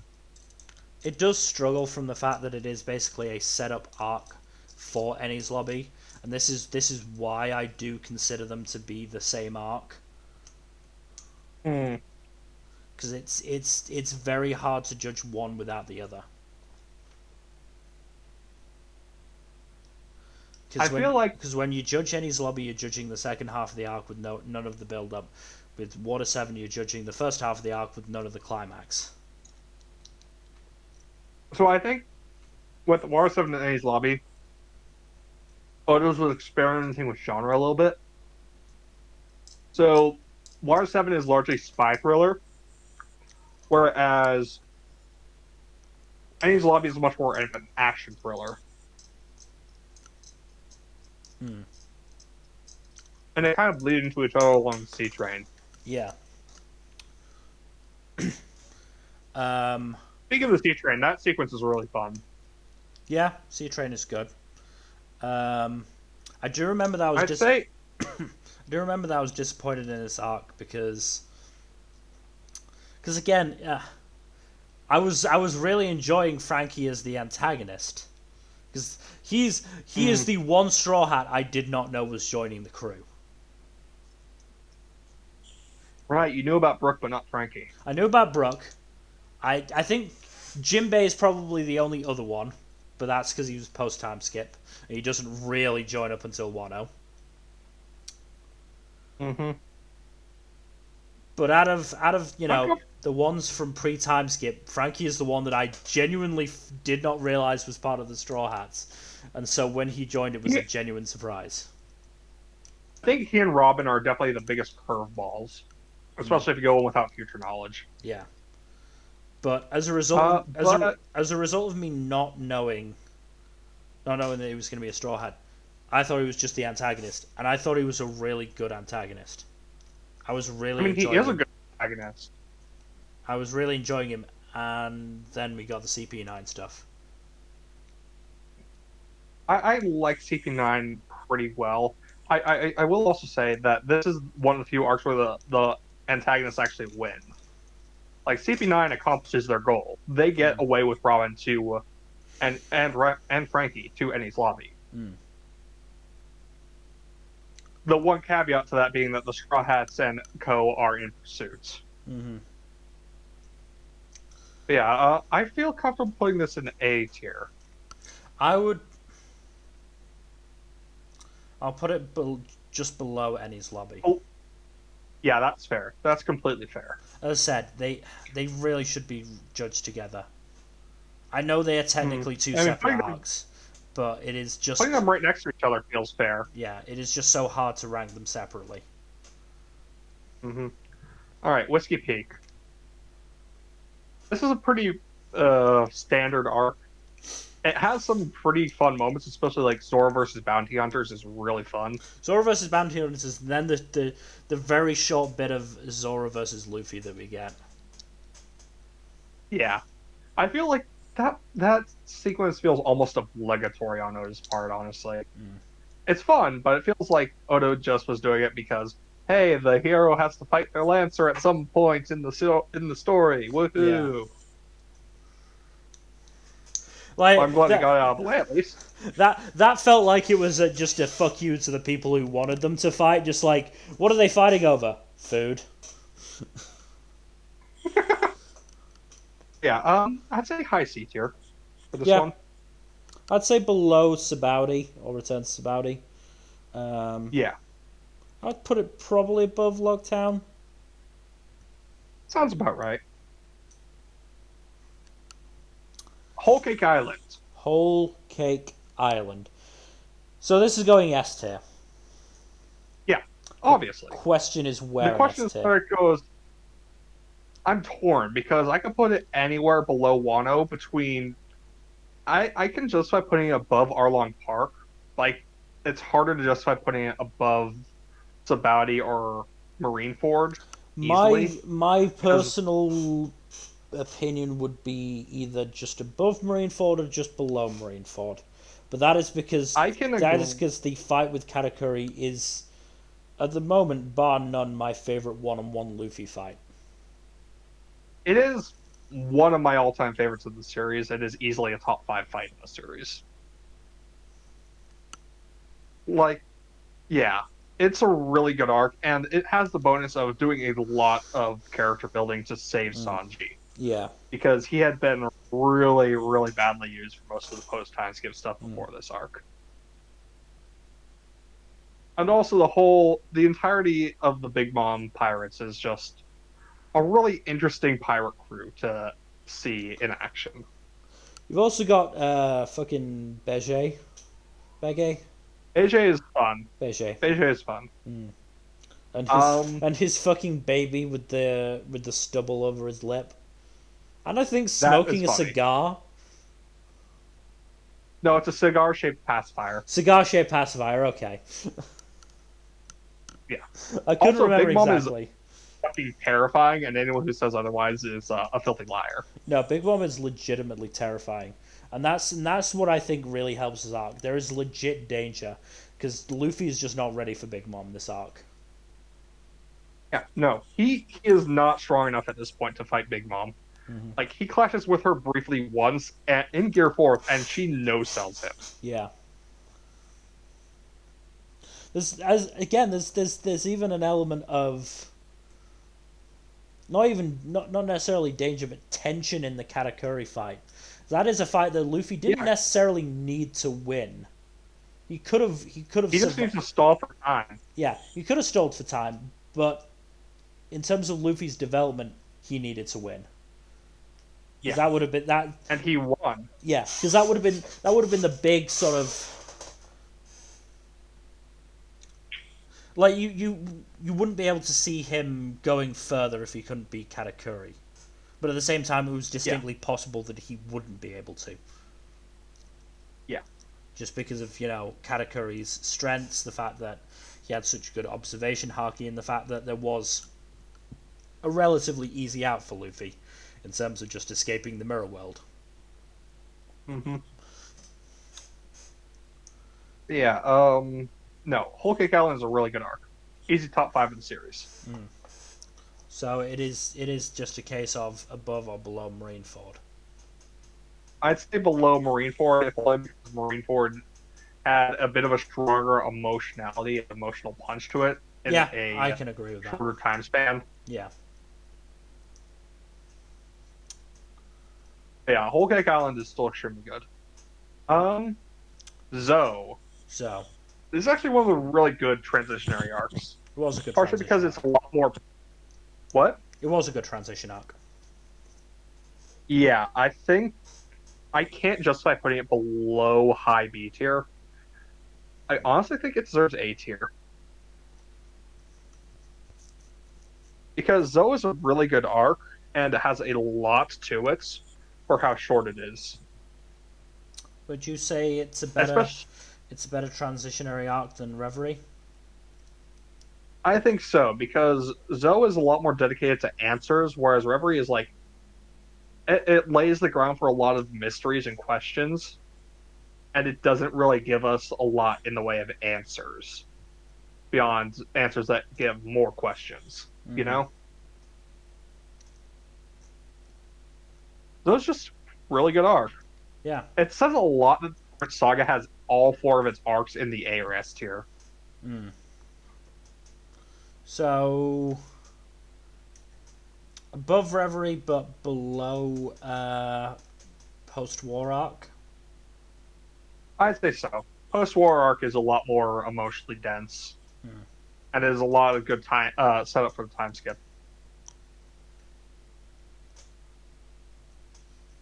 So that's all of the arcs. Yeah, that's everything. It took us an hour and a I half think. to do that. Yeah. So it might be best if we It's don't do still, if we don't do the devil fruit one today, and we just move on to the villains. that is actually a pretty good idea.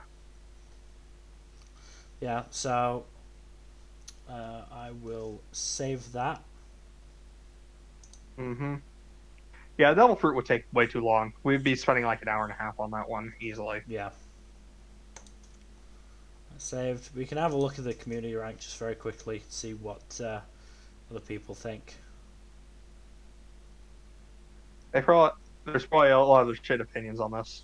So Oh, nope, Foxy is down an F. as it should be. Uh, Buggy and Usop's arcs are in E.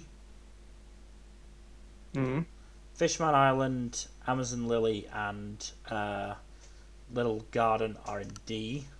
Little Garden being in D is Thanks. harsh. Yeah, the other two are. I don't particularly mind being there. Hmm. Okay, why the fuck is Wano a B tier? It should I not be don't a know. B tier. I don't know. Like the arcs up in S tier are as they should be, but Wano should be in either A or S tier. Hmm.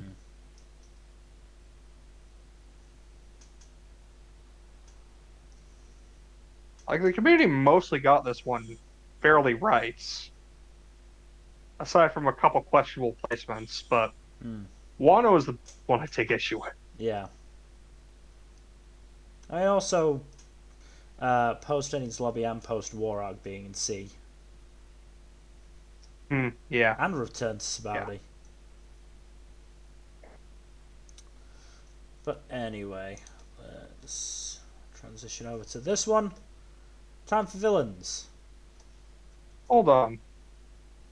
Yeah, I think that's right. Hold on a second. Ooh, actually, I didn't send you the link It's to this different one. from mine. Yeah, I'll send you the link to this one. Yours looks. I've got more. I picked this one because there were more. So I will Oh, send you okay. the link to this one.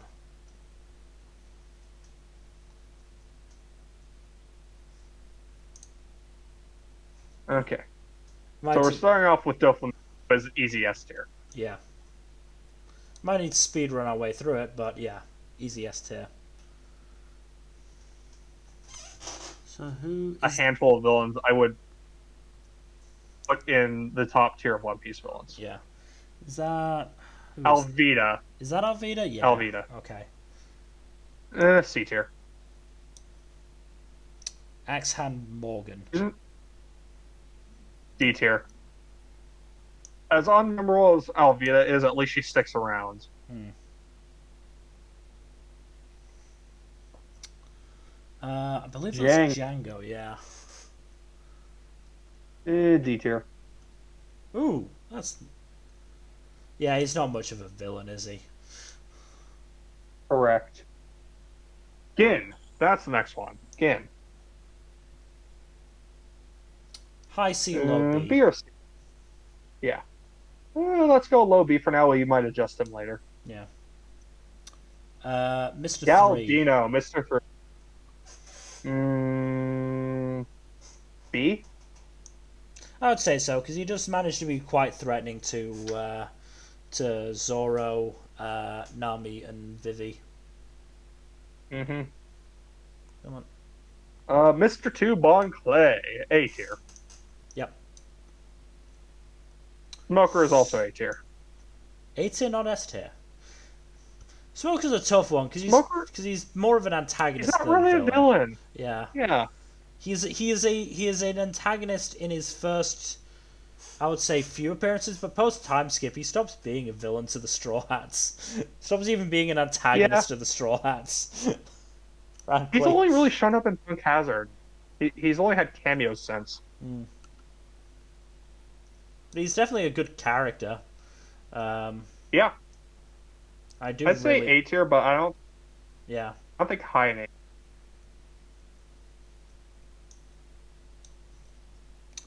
Perona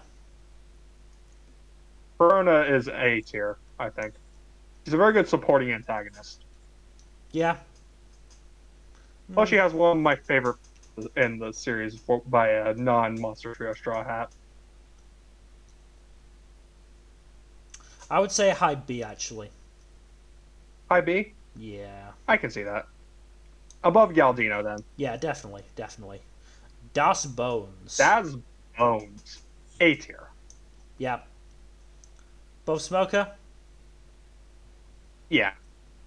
Look, Mr. One versus Zoro is one of my favorite fights. It's a really good fight. Time skip. And as it turns out, it had a lot to fucking do with Wano. Yep. Because Absalom.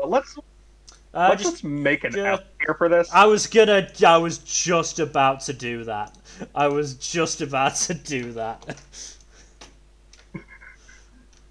Yeah, we need an F tier for Absalom.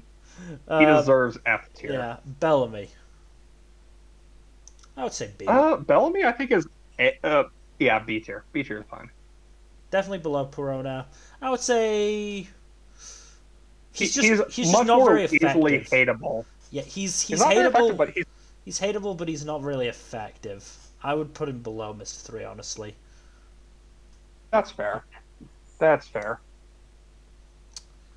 Sengoku. Excuse me. So I want to say I just want at the same time, like, I did just want to share something about Sengoku. When I was first reading Marineford, and for a while afterwards until I actually realized this, I didn't realize Sengoku was transforming into the giant gold Buddha. I thought he just had it as like a stand. Oh, that would have been funny. It didn't like twig that, oh hey, I don't actually see Sengoku when the giant gold Buddha is around.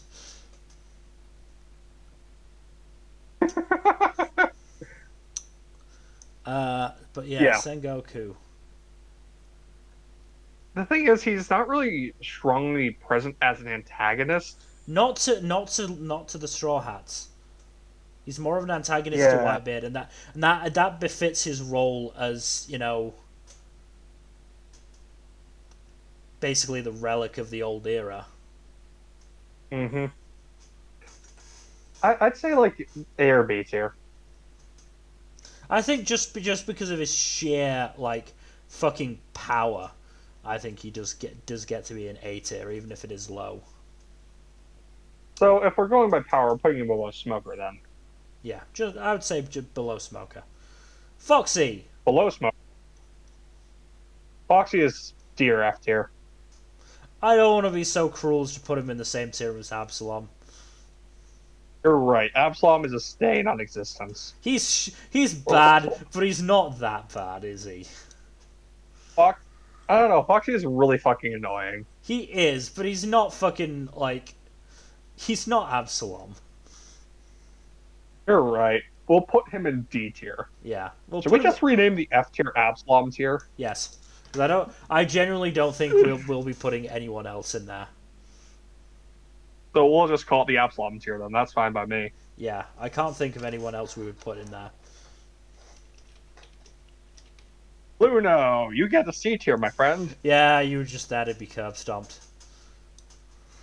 I honestly think he has less story impact than Alvida. Come on, we're not going to be so harsh to put him below Alvida, are we? Fine. I would feel for the guy. Crocodile as S tier. I would put him below Doflamingo just because of the fact that he does get taken out by a weaker Luffy than Doflamingo did. Doflamingo also carried a bigger arc. Yeah. Jabra. A lot of the CP9 agents are going to go in B and C tier, let's be real. I think Jabra is deserving of a B, though, because his fight with Sanji is pretty fun. Alright. Spandam. Spandam is a really effective hate sync, and I feel like that is enough. I feel like that's enough to merit a B tier. The question is if we put him above or below fellow hate sync Bellamy. I feel like he's less effective than Bellamy.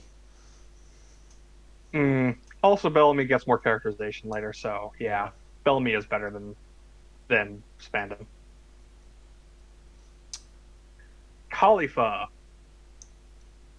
Better or worse than Jabra?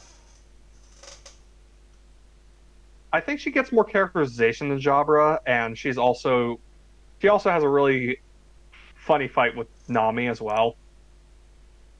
Not to mention she's a lot more like. I feel like she does the spy game better than most of the other CP9 agents that went undercover. I remember. She's a lot better at the more. I do remember a decent amount about Jabra and Khalifa. I just don't really. I don't really remember her fight with Nami. It's a fun fight, but at the same time, like a lot more fan servicey than most other fights in One Piece. Yeah, that kind of puts me in a mind to go C rather than B. I still feel like her spy work in Water 7 is really good. At least enough to keep her in B, but below Jabra. Fine. Zip mouth guy, C. Yeah. I'd say below Alvita this time. Wow, worse than Blue now. Okay. No, you know what? You're right. That's harsh on Fukuro. Fukuro deserves better than Blue now. We don't talk about Blue now. No. Kabuki guy. Yes, Kumadori, the guy who got absolutely destroyed by Monster Chopper.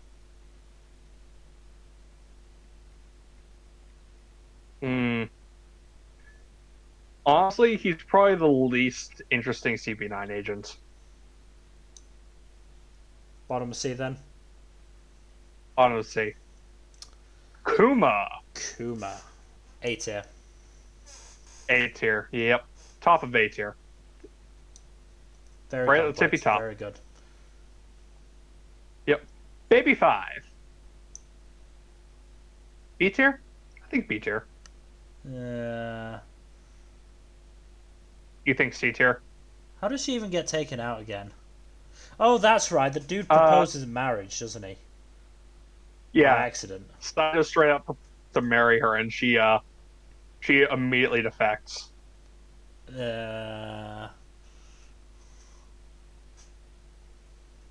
I'm more inclined. She's not really good as an antagonist. I'm more inclined. She's not really good as an antagonist.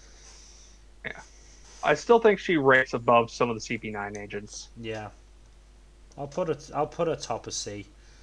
Wapple. Wapple is D tier. Where in D tier then? Like, he's more memorable than Morgan. That's for sure. I'd say put him above Morgan. I'd argue Django is more memorable than Morgan. You're right. Why did we put it below Morgan? That's weird. Don't know. That was your decision. I got confused. To put Django below Morgan. I just said put Django in D tier.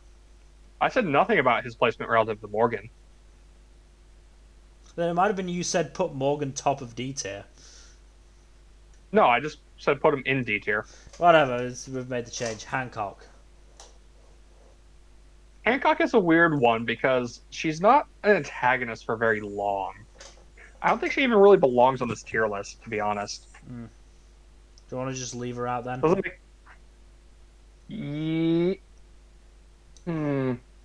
She is an antagonist very briefly, and she does manage to be pretty intimidating when she is. I can create a It's new. just that it's not very lucky. I can create a new tier that's like not really an antagonist. I'd say let's just put her in B or C tier for now. Because there aren't many other characters who really qualify for that. Oh, yeah, there are a couple. So let's just make a different tier altogether. We're still putting it above Absalom, mind you. And we'll just call the tier doesn't really count or something like that. DNA does not apply.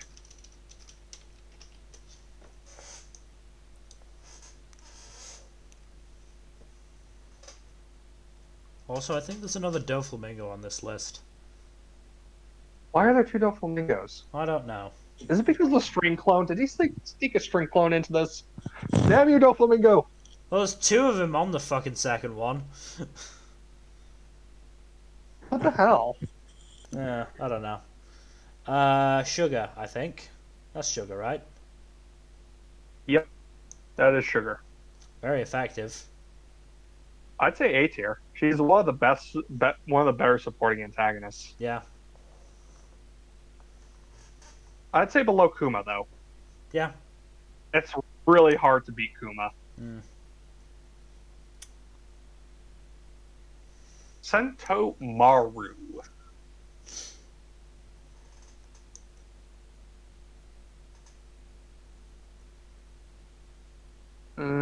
Sentomaru's hard.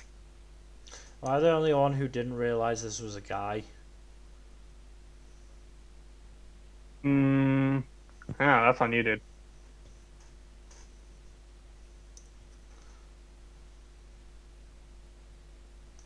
So, Sentomaru is only really relevant for Sabaudi and Marineford. And even He barely shows up in Marineford. Does he even do anything in return to Sabaudi? He shows up briefly and comments about how the pacifistas that the Straw Hats stomped are old models, and that's it.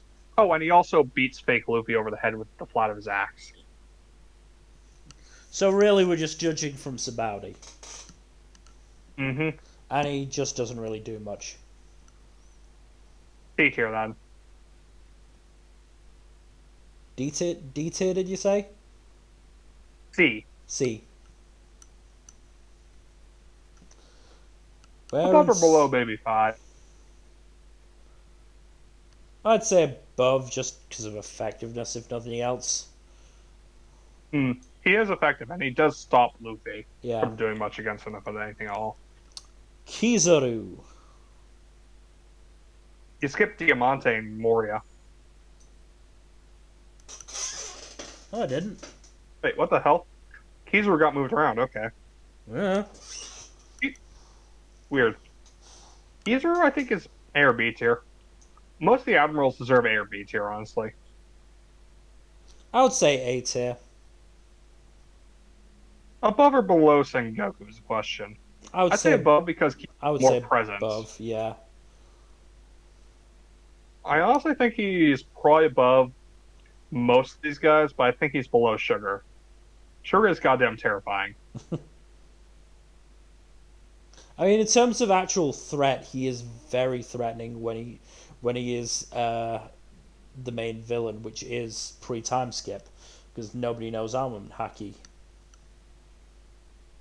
The issue is, like, Sugar's power is one of the most existentially terrifying Devil Fruit abilities in this series. Yeah. Like, but at the same time, intimidating, but at the same time, she gets taken down like a chump. Yeah, she's a squishy wizard type. That doesn't make her less terrifying. No, she's absolutely terrifying, but we do still need to take that into account. Fair enough.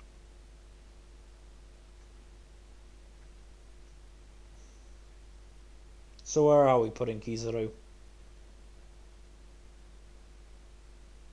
Let's put him above or below Sugar.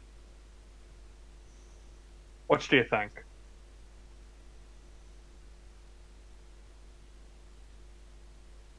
We'll go below. I'll leave it up to you. We'll go below. I think.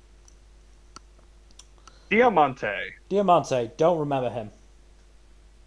He's the guy who killed I- Rebecca's mom. He's one of Oh, Doflamingo's that dude. coordinates.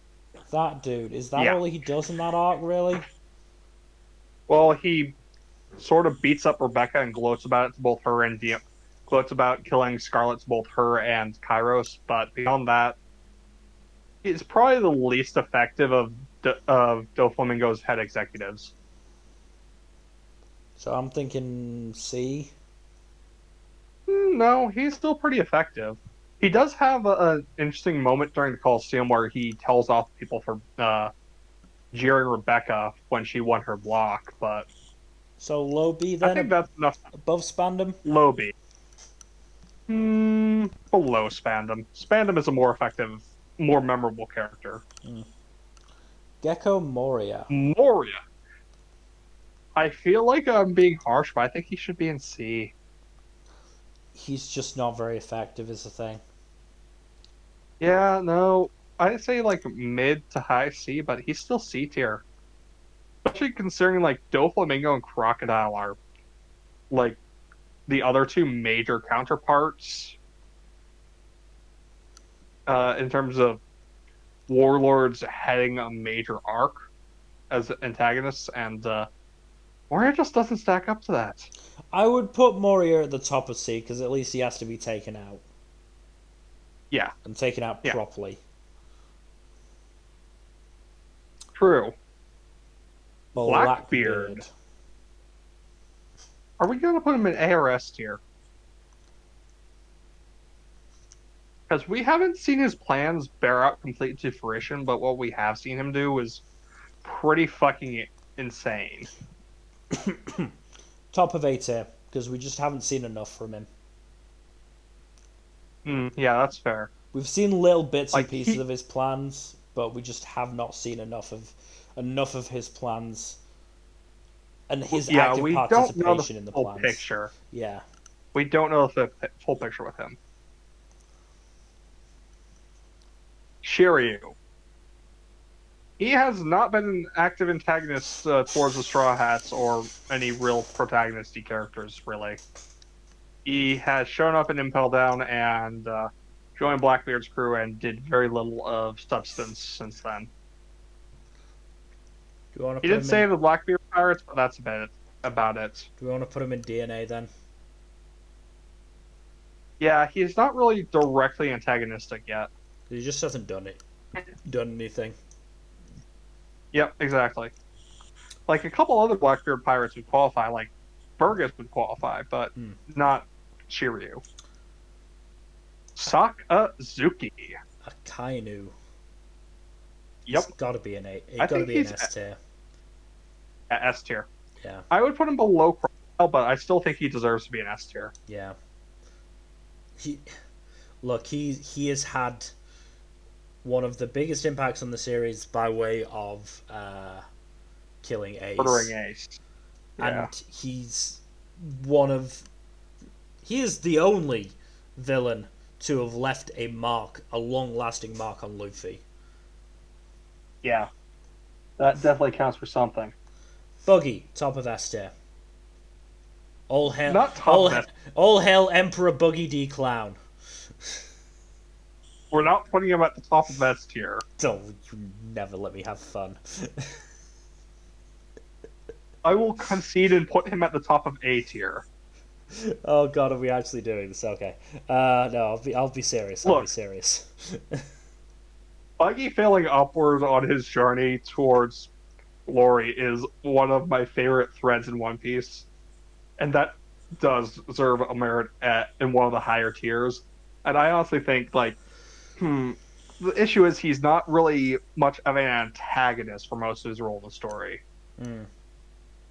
Like, as an antagonist, he's not great. Yeah. As a supporting character in the larger story, he's amazing. But he's not much of an antagonist. He is an antagonist proper, but I don't think he's a very good one. Yeah. When he is one. No, that's absolutely fair. His showing in Logtown is a lot better than showing Orange Town. I will give you that. But that's still not enough to get him above C. Top of C though. Top of C. He's better than Moria. Yeah. Just knowing Kuro, on the other hand, know in our hearts the Buggy D Clown Emperor of the Sea is top of S tier in our hearts. oh, obviously, he's an S tier character. If this were just character quality, he'd be an S tier. Oh god. Kuro, yeah, he's in what, D tier? D tier. I'd say below Django, honestly.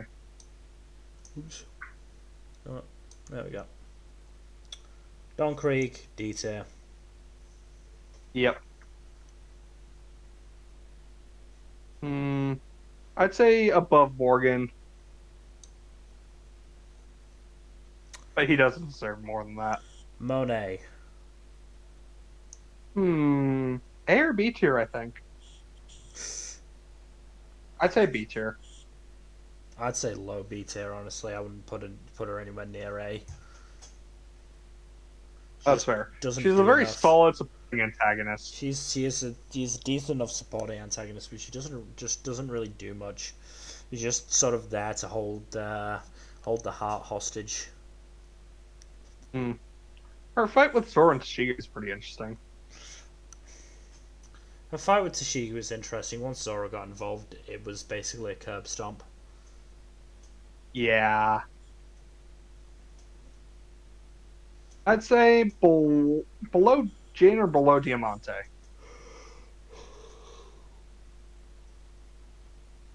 She does have the intimidation factor of being a Logia, but at the Uh, same time, this is post time skip Logias. yeah. Uh, in terms of actual threat, I have to put her above Spandam but below Khalifa. I thought we put Khalifa at the bottom of B tier. Oh no, we didn't. No, we put her just below Jabra. Ah, okay, okay. Conjuro. Conjuro, I think, is A tier. Wouldn't disagree. We're an A tier. He's Actually, just that's so the question. excellently. I think it's hard to say because he's a very interesting and loathsome antagonist, and his persistence has been really has done a really good job of making him extra detestable. But he doesn't really have the intimidation factor that, say, Kizaru does or Mm. Sugar. I'd still say put him above Bon Clay. All right. Here's going to be an interesting one. Robert Lucci. Rob Lucci. I'd put him above the other CP9 agents, honestly. Wow, you're giving me that?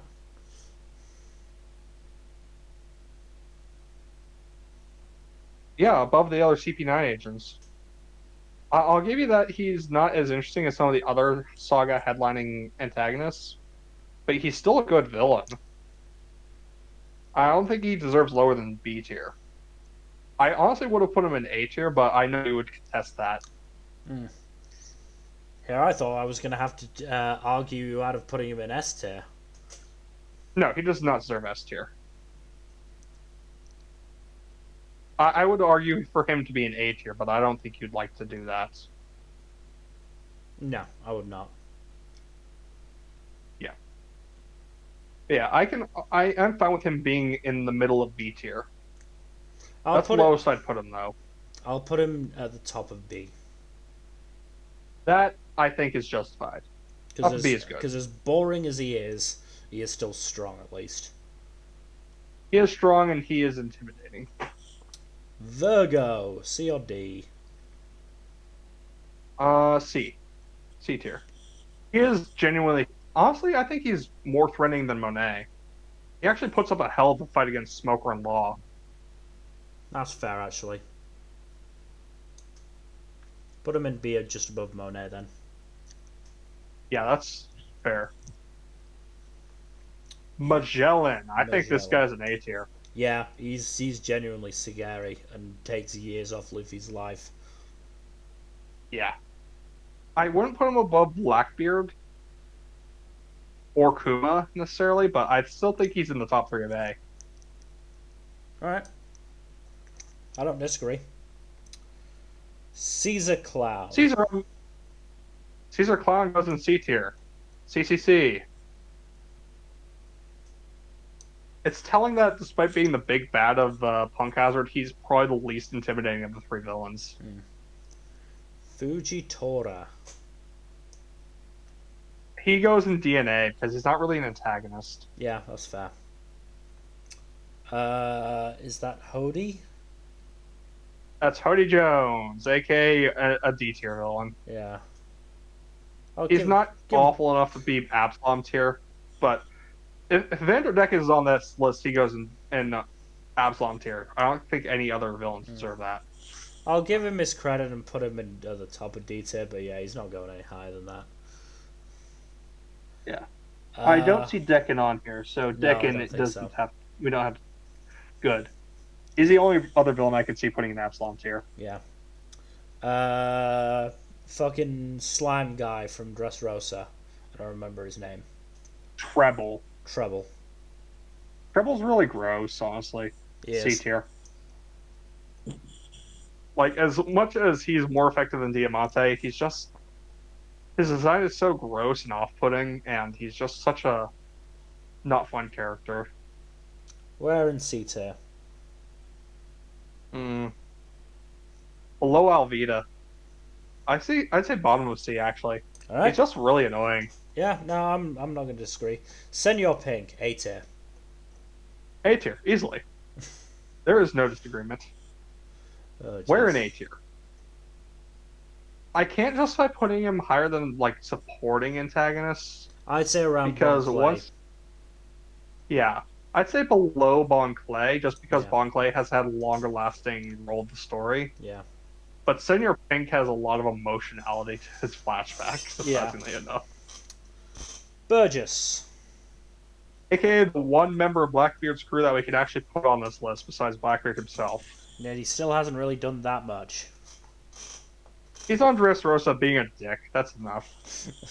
He was just there, just sort of making trouble until Sabo beat the shit out of him with Fire Fist. Yeah, but him actually basically verbally punching Sabo in the gut is enough to make you hate his guts. Yeah, no, absolutely. I'm not denying that he was antagonistic, but he just doesn't do much otherwise. I mean, I'd still put him in B tier. Yeah, he's still effective. Above or below? Where in B tier do you want to put him? I'd put him above Diamante. I'd say he's more effective than Diamante. That's not like a high bar. No. You want to put him just above Spandam as well? Nah, Spandam's a better hate sink, I think. Alright. It's fine. Is that Pudding? That's Pudding. I think she's another does not apply. Yeah. Katakuri, S. Top of S? I'd say top of S. Yeah. I'm not going to argue with that. Katakuri is my favorite antagonist. Because he legitimately respects Luffy. Brule. She is the MVP of Whole Cake Island for the Straw Hats. I'm not even wrong. No, you aren't. They would not have been able to do half the shit they do without taking Brule hostage. Brule should actually be lower tier because of that.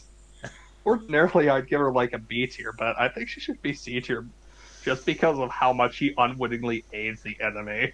Yeah. I'd say high C tier, but still below Moria. Below Moria. Alright. Moria did not sabotage himself nearly as much as Brule did. Did he not, though? Look, Moria was just lazy. Brule was actively used against her own crew. Jack. Jack the Drow. Jack the Jobber. Yeah, he was really a jobber. He did nothing. Are we putting him B tier or C tier? I'd say C tier, honestly. I'll I'll give him Above Brule because he's not actively fucking his own crew over. I'll give him But top of C tier except for Buggy, because Buggy is being top of C tier. you're right. We'll leave Buggy at top of C tier. He Yeah. deserves that much. Anaru. Eneru. Surprisingly effective, A tier. Yeah, A tier. He's also pretty damn intimidating. Frankly, Except against Luffy. he would have succeeded if it was anyone other than Luffy. So that puts him automatically below Kizaru, but other than that, I think he should be fine where that is. Yeah. Big Mom, S tier. Top of, yeah, I'd say S tier or top of A tier. I'd say S tier below Crocodile or below Sakazuki. No, I'm fine with either of those. I'd say bottom of S tier, but she's still S tier. Yeah. It's what she's. Who is this? Smoothie. Ah. The one sweet commander who did fuck all. C tier then, or D tier? No, D tier is for the really bad villains. C is for the useless ones. She still didn't job nearly as much as Jack, so we'll put her above Jack. Okay. Arlong. Arlong, S tier. Damn, S tier. Okay. I was gonna say A, but I don't disagree. Arlong has a strong emotional impact on the story. No, especially with like. I'm not gonna argue with you. I was just surprised. I thought I was gonna say A and get an agreement, but I don't disagree. Pika. I'd say below Big though. Yeah. Yeah, but bottom of S tier, but it's still S tier. Pika. Pika. I think Pika is more effective than Diamante. Oh yeah, definitely. But not by much. Because he did get absolutely destroyed by Zoro. Both physically and mentally. Yeah. Do you want to put him above or below Burgess? I'd say put him above Burgess. He does more in Dressrosa than Burgess does. Yeah. Not a high bar, precisely, but still. So this is the double Doflamingo. We're just gonna ignore this. Yeah. Actually, let's get rid of the weird picture of Doflamingo and just put this one in its place. Because the picture of Doflamingo is just so out of place with everything else. Yeah. I get the feeling they were doing this because this was the first one, so they were just starting to find pictures of villains. Then they started to find pictures of the from the mobile game, and realized those were actually really good. Also, I'm as much as I like One Piece, I'm not getting into that mobile game. No, I already sink enough time into gachas. This is another Dressrosa one, I think, isn't it? Oh, this is Cracker. Oh, is this Cracker? Oh, yeah. I mean, the guy who has the unfortunate pleasure of being the first major opponent Luffy has on Whole Cake. Didn't he also job to who was it? Rouge? No, that was the other sweet commander, Snack, who got demoted for losing to a Rouge. Do we ever meet Snack? Briefly, he's not like a major character or anything. He shows up towards the end when all the Charlotte siblings are trying to mob Luffy. Yeah. Yeah, I'd say B tier. He's actually a threat, at least, and he does put up decently tough fights. Enough to force Luffy to use Gear 4th.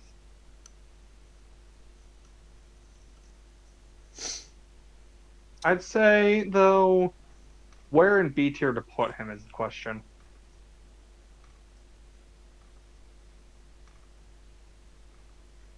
Below Monet? Where do you think, Mil? Below Monet seems fair. Kaku. I love Kaku.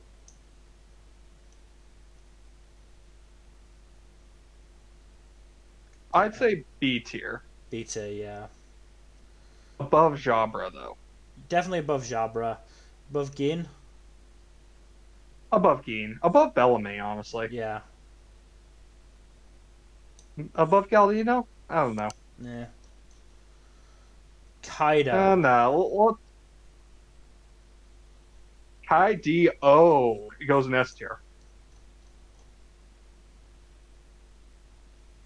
The question is where in S tier? Definitely above Big Mom. Hmm. I think he's been better than Big Mom so far. Yes. Above or below Sakazuki, though? It's hard to say because Kaido and Sakazuki have not, neither of them have really been completed as characters yet. I would say Whereas below Big, just for the emotional impact. you're right. Because Kaido hasn't really. Akainu has had such a big emotional impact on the story. You're right. And Kaido just hasn't managed that. He's been a really good antagonist just because of his sheer strength. Yeah. I mean, his increasing complexity as the rooftop fight goes on has been interesting. Yeah. I'm still waiting for that flashback, though, because the Mm. Kaido flashback will do a lot for him. Yeah. Aokiji. At least A tier. I'd At least. definitely A tier. I'd put him above Kizaru. Oh, that's no question. I'd actually put him above Sugar. Yeah. He's like the big wake-up call boss, He you is. know? He definitely is. The only thing keeping him from being higher, I think, is he's not quite as menacing Mm. as a lot of the others. Yeah. He's a lot more clearly benevolent, Yeah. even if he does absolutely destroy the Straw Hats when he meets them. Yeah. Orochi, I believe. A tier just for sure sheer assholishness. Bottom of A tier though, because of Bottom of competency. A tier. A tier, A tier for Utterly sheer incompetent. hateability. Bottom of A tier because of competence. Yes. He is one of the most utterly loathsome antagonists in the series, but he is such a bungle nuts. Yeah. Perospero. Perospero is a lot more effective than Orochi, He is. and he's also pretty hateable, Yeah. but he's not. He doesn't really have like the strong antagonistic force that most of the A tier characters have. No. You know? Also, I feel like in retrospect, let's put him in B tier. Alright. Top of B tier? Perospero should. I'd say just below Lucci. Alright. Also, in retrospect, I think Dawes Bones is a bit too high. He probably is. Do I want to keep Let's him bump in him A down tier, to. but No, let's bump him down to high B tier. put him top of B tier. Yeah. Like, Bon Clay is justified in being an A tier. Yeah. He is a very fun character, and he has a lot of complexity, and he gets more complex as he goes on. Dawes Bones is a bit too stoic, and as fun as his fight with Zoro is, he's not, like, long-term intimidating like some of these other A tiers are. Not he lacks, yet. like, the sheer I mean, he is still around. But certainly my reasoning for A tier was just the sheer amount of impact on the whole story that his fight with Zoro has. Yeah, no, I can see that, but like he doesn't have the sheer presence or personality that most of our A tiers have. That's fair. That's fair. King. King, I think, does justify an A tier ranking. Yes. His fight with Zoro is fucking spectacular.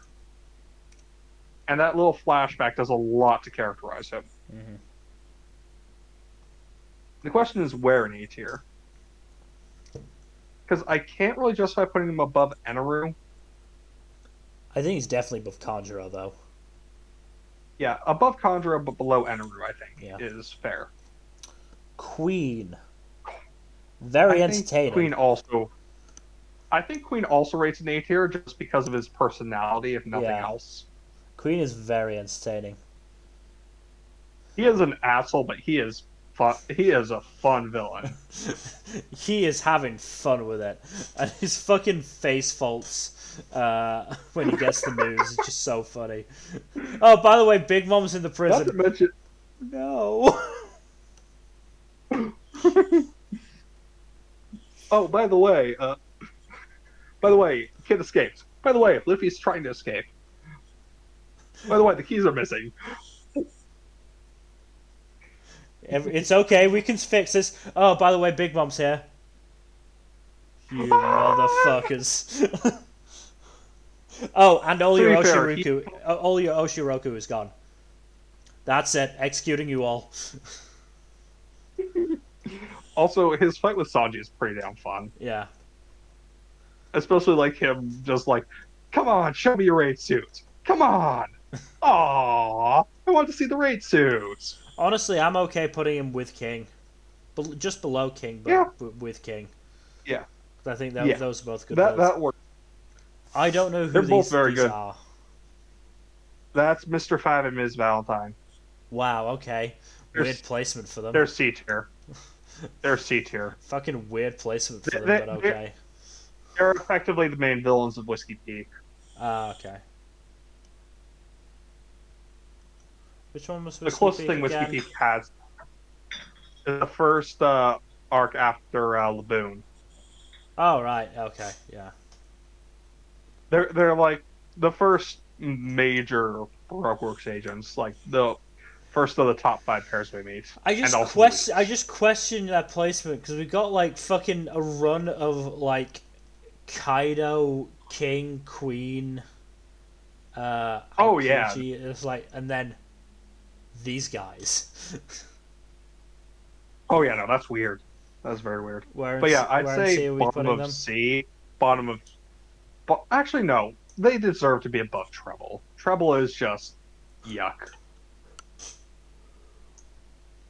All right. Yeah. There you have it. We've sped run through that. Fairly comprehensive tier list of the villains and antagonists of One Piece. As you can see, a few characters don't really rate as proper villains or antagonists, so we didn't really qualify them as such. It didn't really feel justified at this point. Yeah. And Absalom gets his own tier because of his sheer shittiness. As we said, if Van Dekker was there, he would be there as well. Yeah, Vanderdecken is the only other character that deserves to be with Absalom. Because they're both creepazoids. Yeah, I feel satisfied with this list. This is a good list. Yeah, I agree. So we will save that. Let's look at the community ranking and see how this looks. It is going to be a hot fucking mess. It is. Oh, Buggy is an S tier, as he should be. Yep, Buggy is S tier. Then Blackbeard, okay, yeah, I can see all these S tiers. Doflamingo, Big Mom, Katakuri, Kizaru, Crocodile. The only one I really disagree with on there is Kizaru. Magellan, King, Queen, Kuma, Geku Moria in A. Yeah, that's dumb. Caesar in A. Pudding in A. Cracker Jack in A? Jack in A. Jack the Jobber? That's all he does. Let's go. Okay, you can't put Jack in A and put Conjuro in B. Yeah. So in the bottom we've got Diamante, Absalom, Whiskey Peak villains, Foxy, Django, Orochi, Spandam, Wapole, Morgan and Alvida. Bon Clay and C. That is just a crime.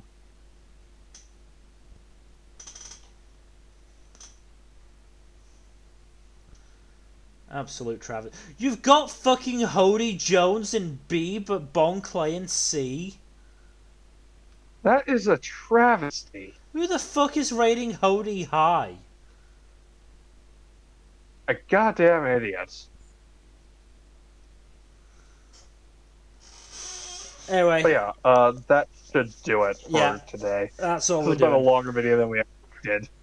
It wasn't that much longer than I honestly expected would go. It's only about 2 hours, 2.5 hours, I'd say. Just a little under that. Yeah, that sounds That's honestly about what I expected with the size of that Devil Fruit one. Just very quickly show you the Devil Fruit one. You will see the absolute insanity of the length of this list. Yeah, that's gonna take us an entire This stream. isn't even Most all likely. of them. Yeah. This isn't even all of them. Like, this is most of them, but there's still a few missing, which says a lot. Yeah. So yeah, so that's everything. Thank you for watching. In terms of future stuff, tomorrow more D&D hopefully. Yep. We are in Tanoyama and we are on our way to Utah. Tuesday. Apologies for last Tuesday. Neither Fuzzy and I were really up for doing a stream. I was just completely exhausted to the point of like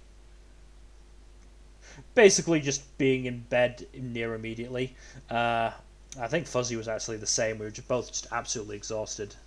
But this just coming Tuesday should be return to us doing dumb shit while we have a game on in the background. Maybe we'll continue Mass Effect 2. Who knows? Mass Effect 2 is a fun game. We've started it now, so maybe we'll continue it. Who knows? Thursday. I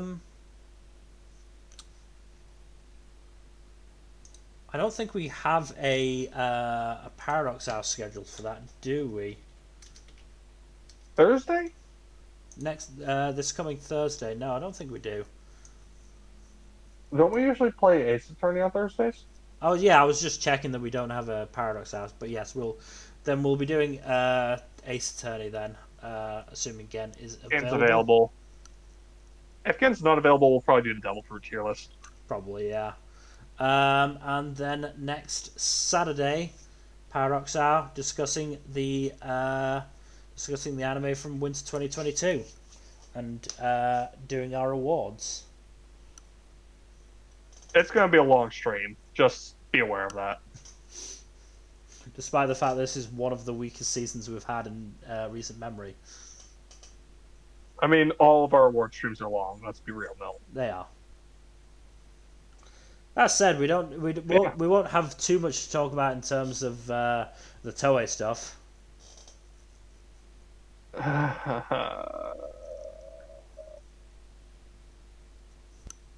Someone hacked them and delayed everything from them. Yeah, that's unfortunate. Nothing to be done about that, though. Yep. So yeah, that's the current plan. If Gen's not available Thursday, again, this depends on whether Fuzzy is able to or is even planning to watch the Jujutsu Kaisen Zero movie. We could do that. I mean, we could. It's definitely planned at some point. Like, I've seen it. Jack, I think you've seen it now. I have. It's good. It's very good. It is very good. So it is just a case of if/when Fuzzy sees it. Because I don't think anyone else we know is really going to see it. We might have to ask Number, but we'll see. We'll see. But yeah, that'll be happening probably at some point on the horizon. Said if Fuzzy, either isn't watching it particularly soon or just doesn't want to watch it at all, Jack and I will just do it on our own. I'm sure we can fill 2 hours of gushing, at least an hour of gushing about it. Yeah, we'll figure something else out if we can't fill up 2 hours with it. Yeah. Maybe we can do a Jujutsu Kaisen tier list afterwards. Ooh, character tier list would be fun. Character tier list, maybe curse technique tier list. Interesting. I mean, Gojo would automatically be an S on that. Yeah, obviously.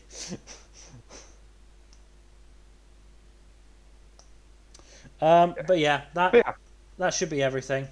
Once again, thank you for watching. Please do give us a follow here on Twitch. And otherwise, we hope to see you tomorrow in... God, how long is it? About 15 little over hours? 12 hours. Yeah. About 15 hours? No, 14 hours. 14 hours. 14. Yeah, 14 hours. About 14 hours for more D&D. Good night. Later.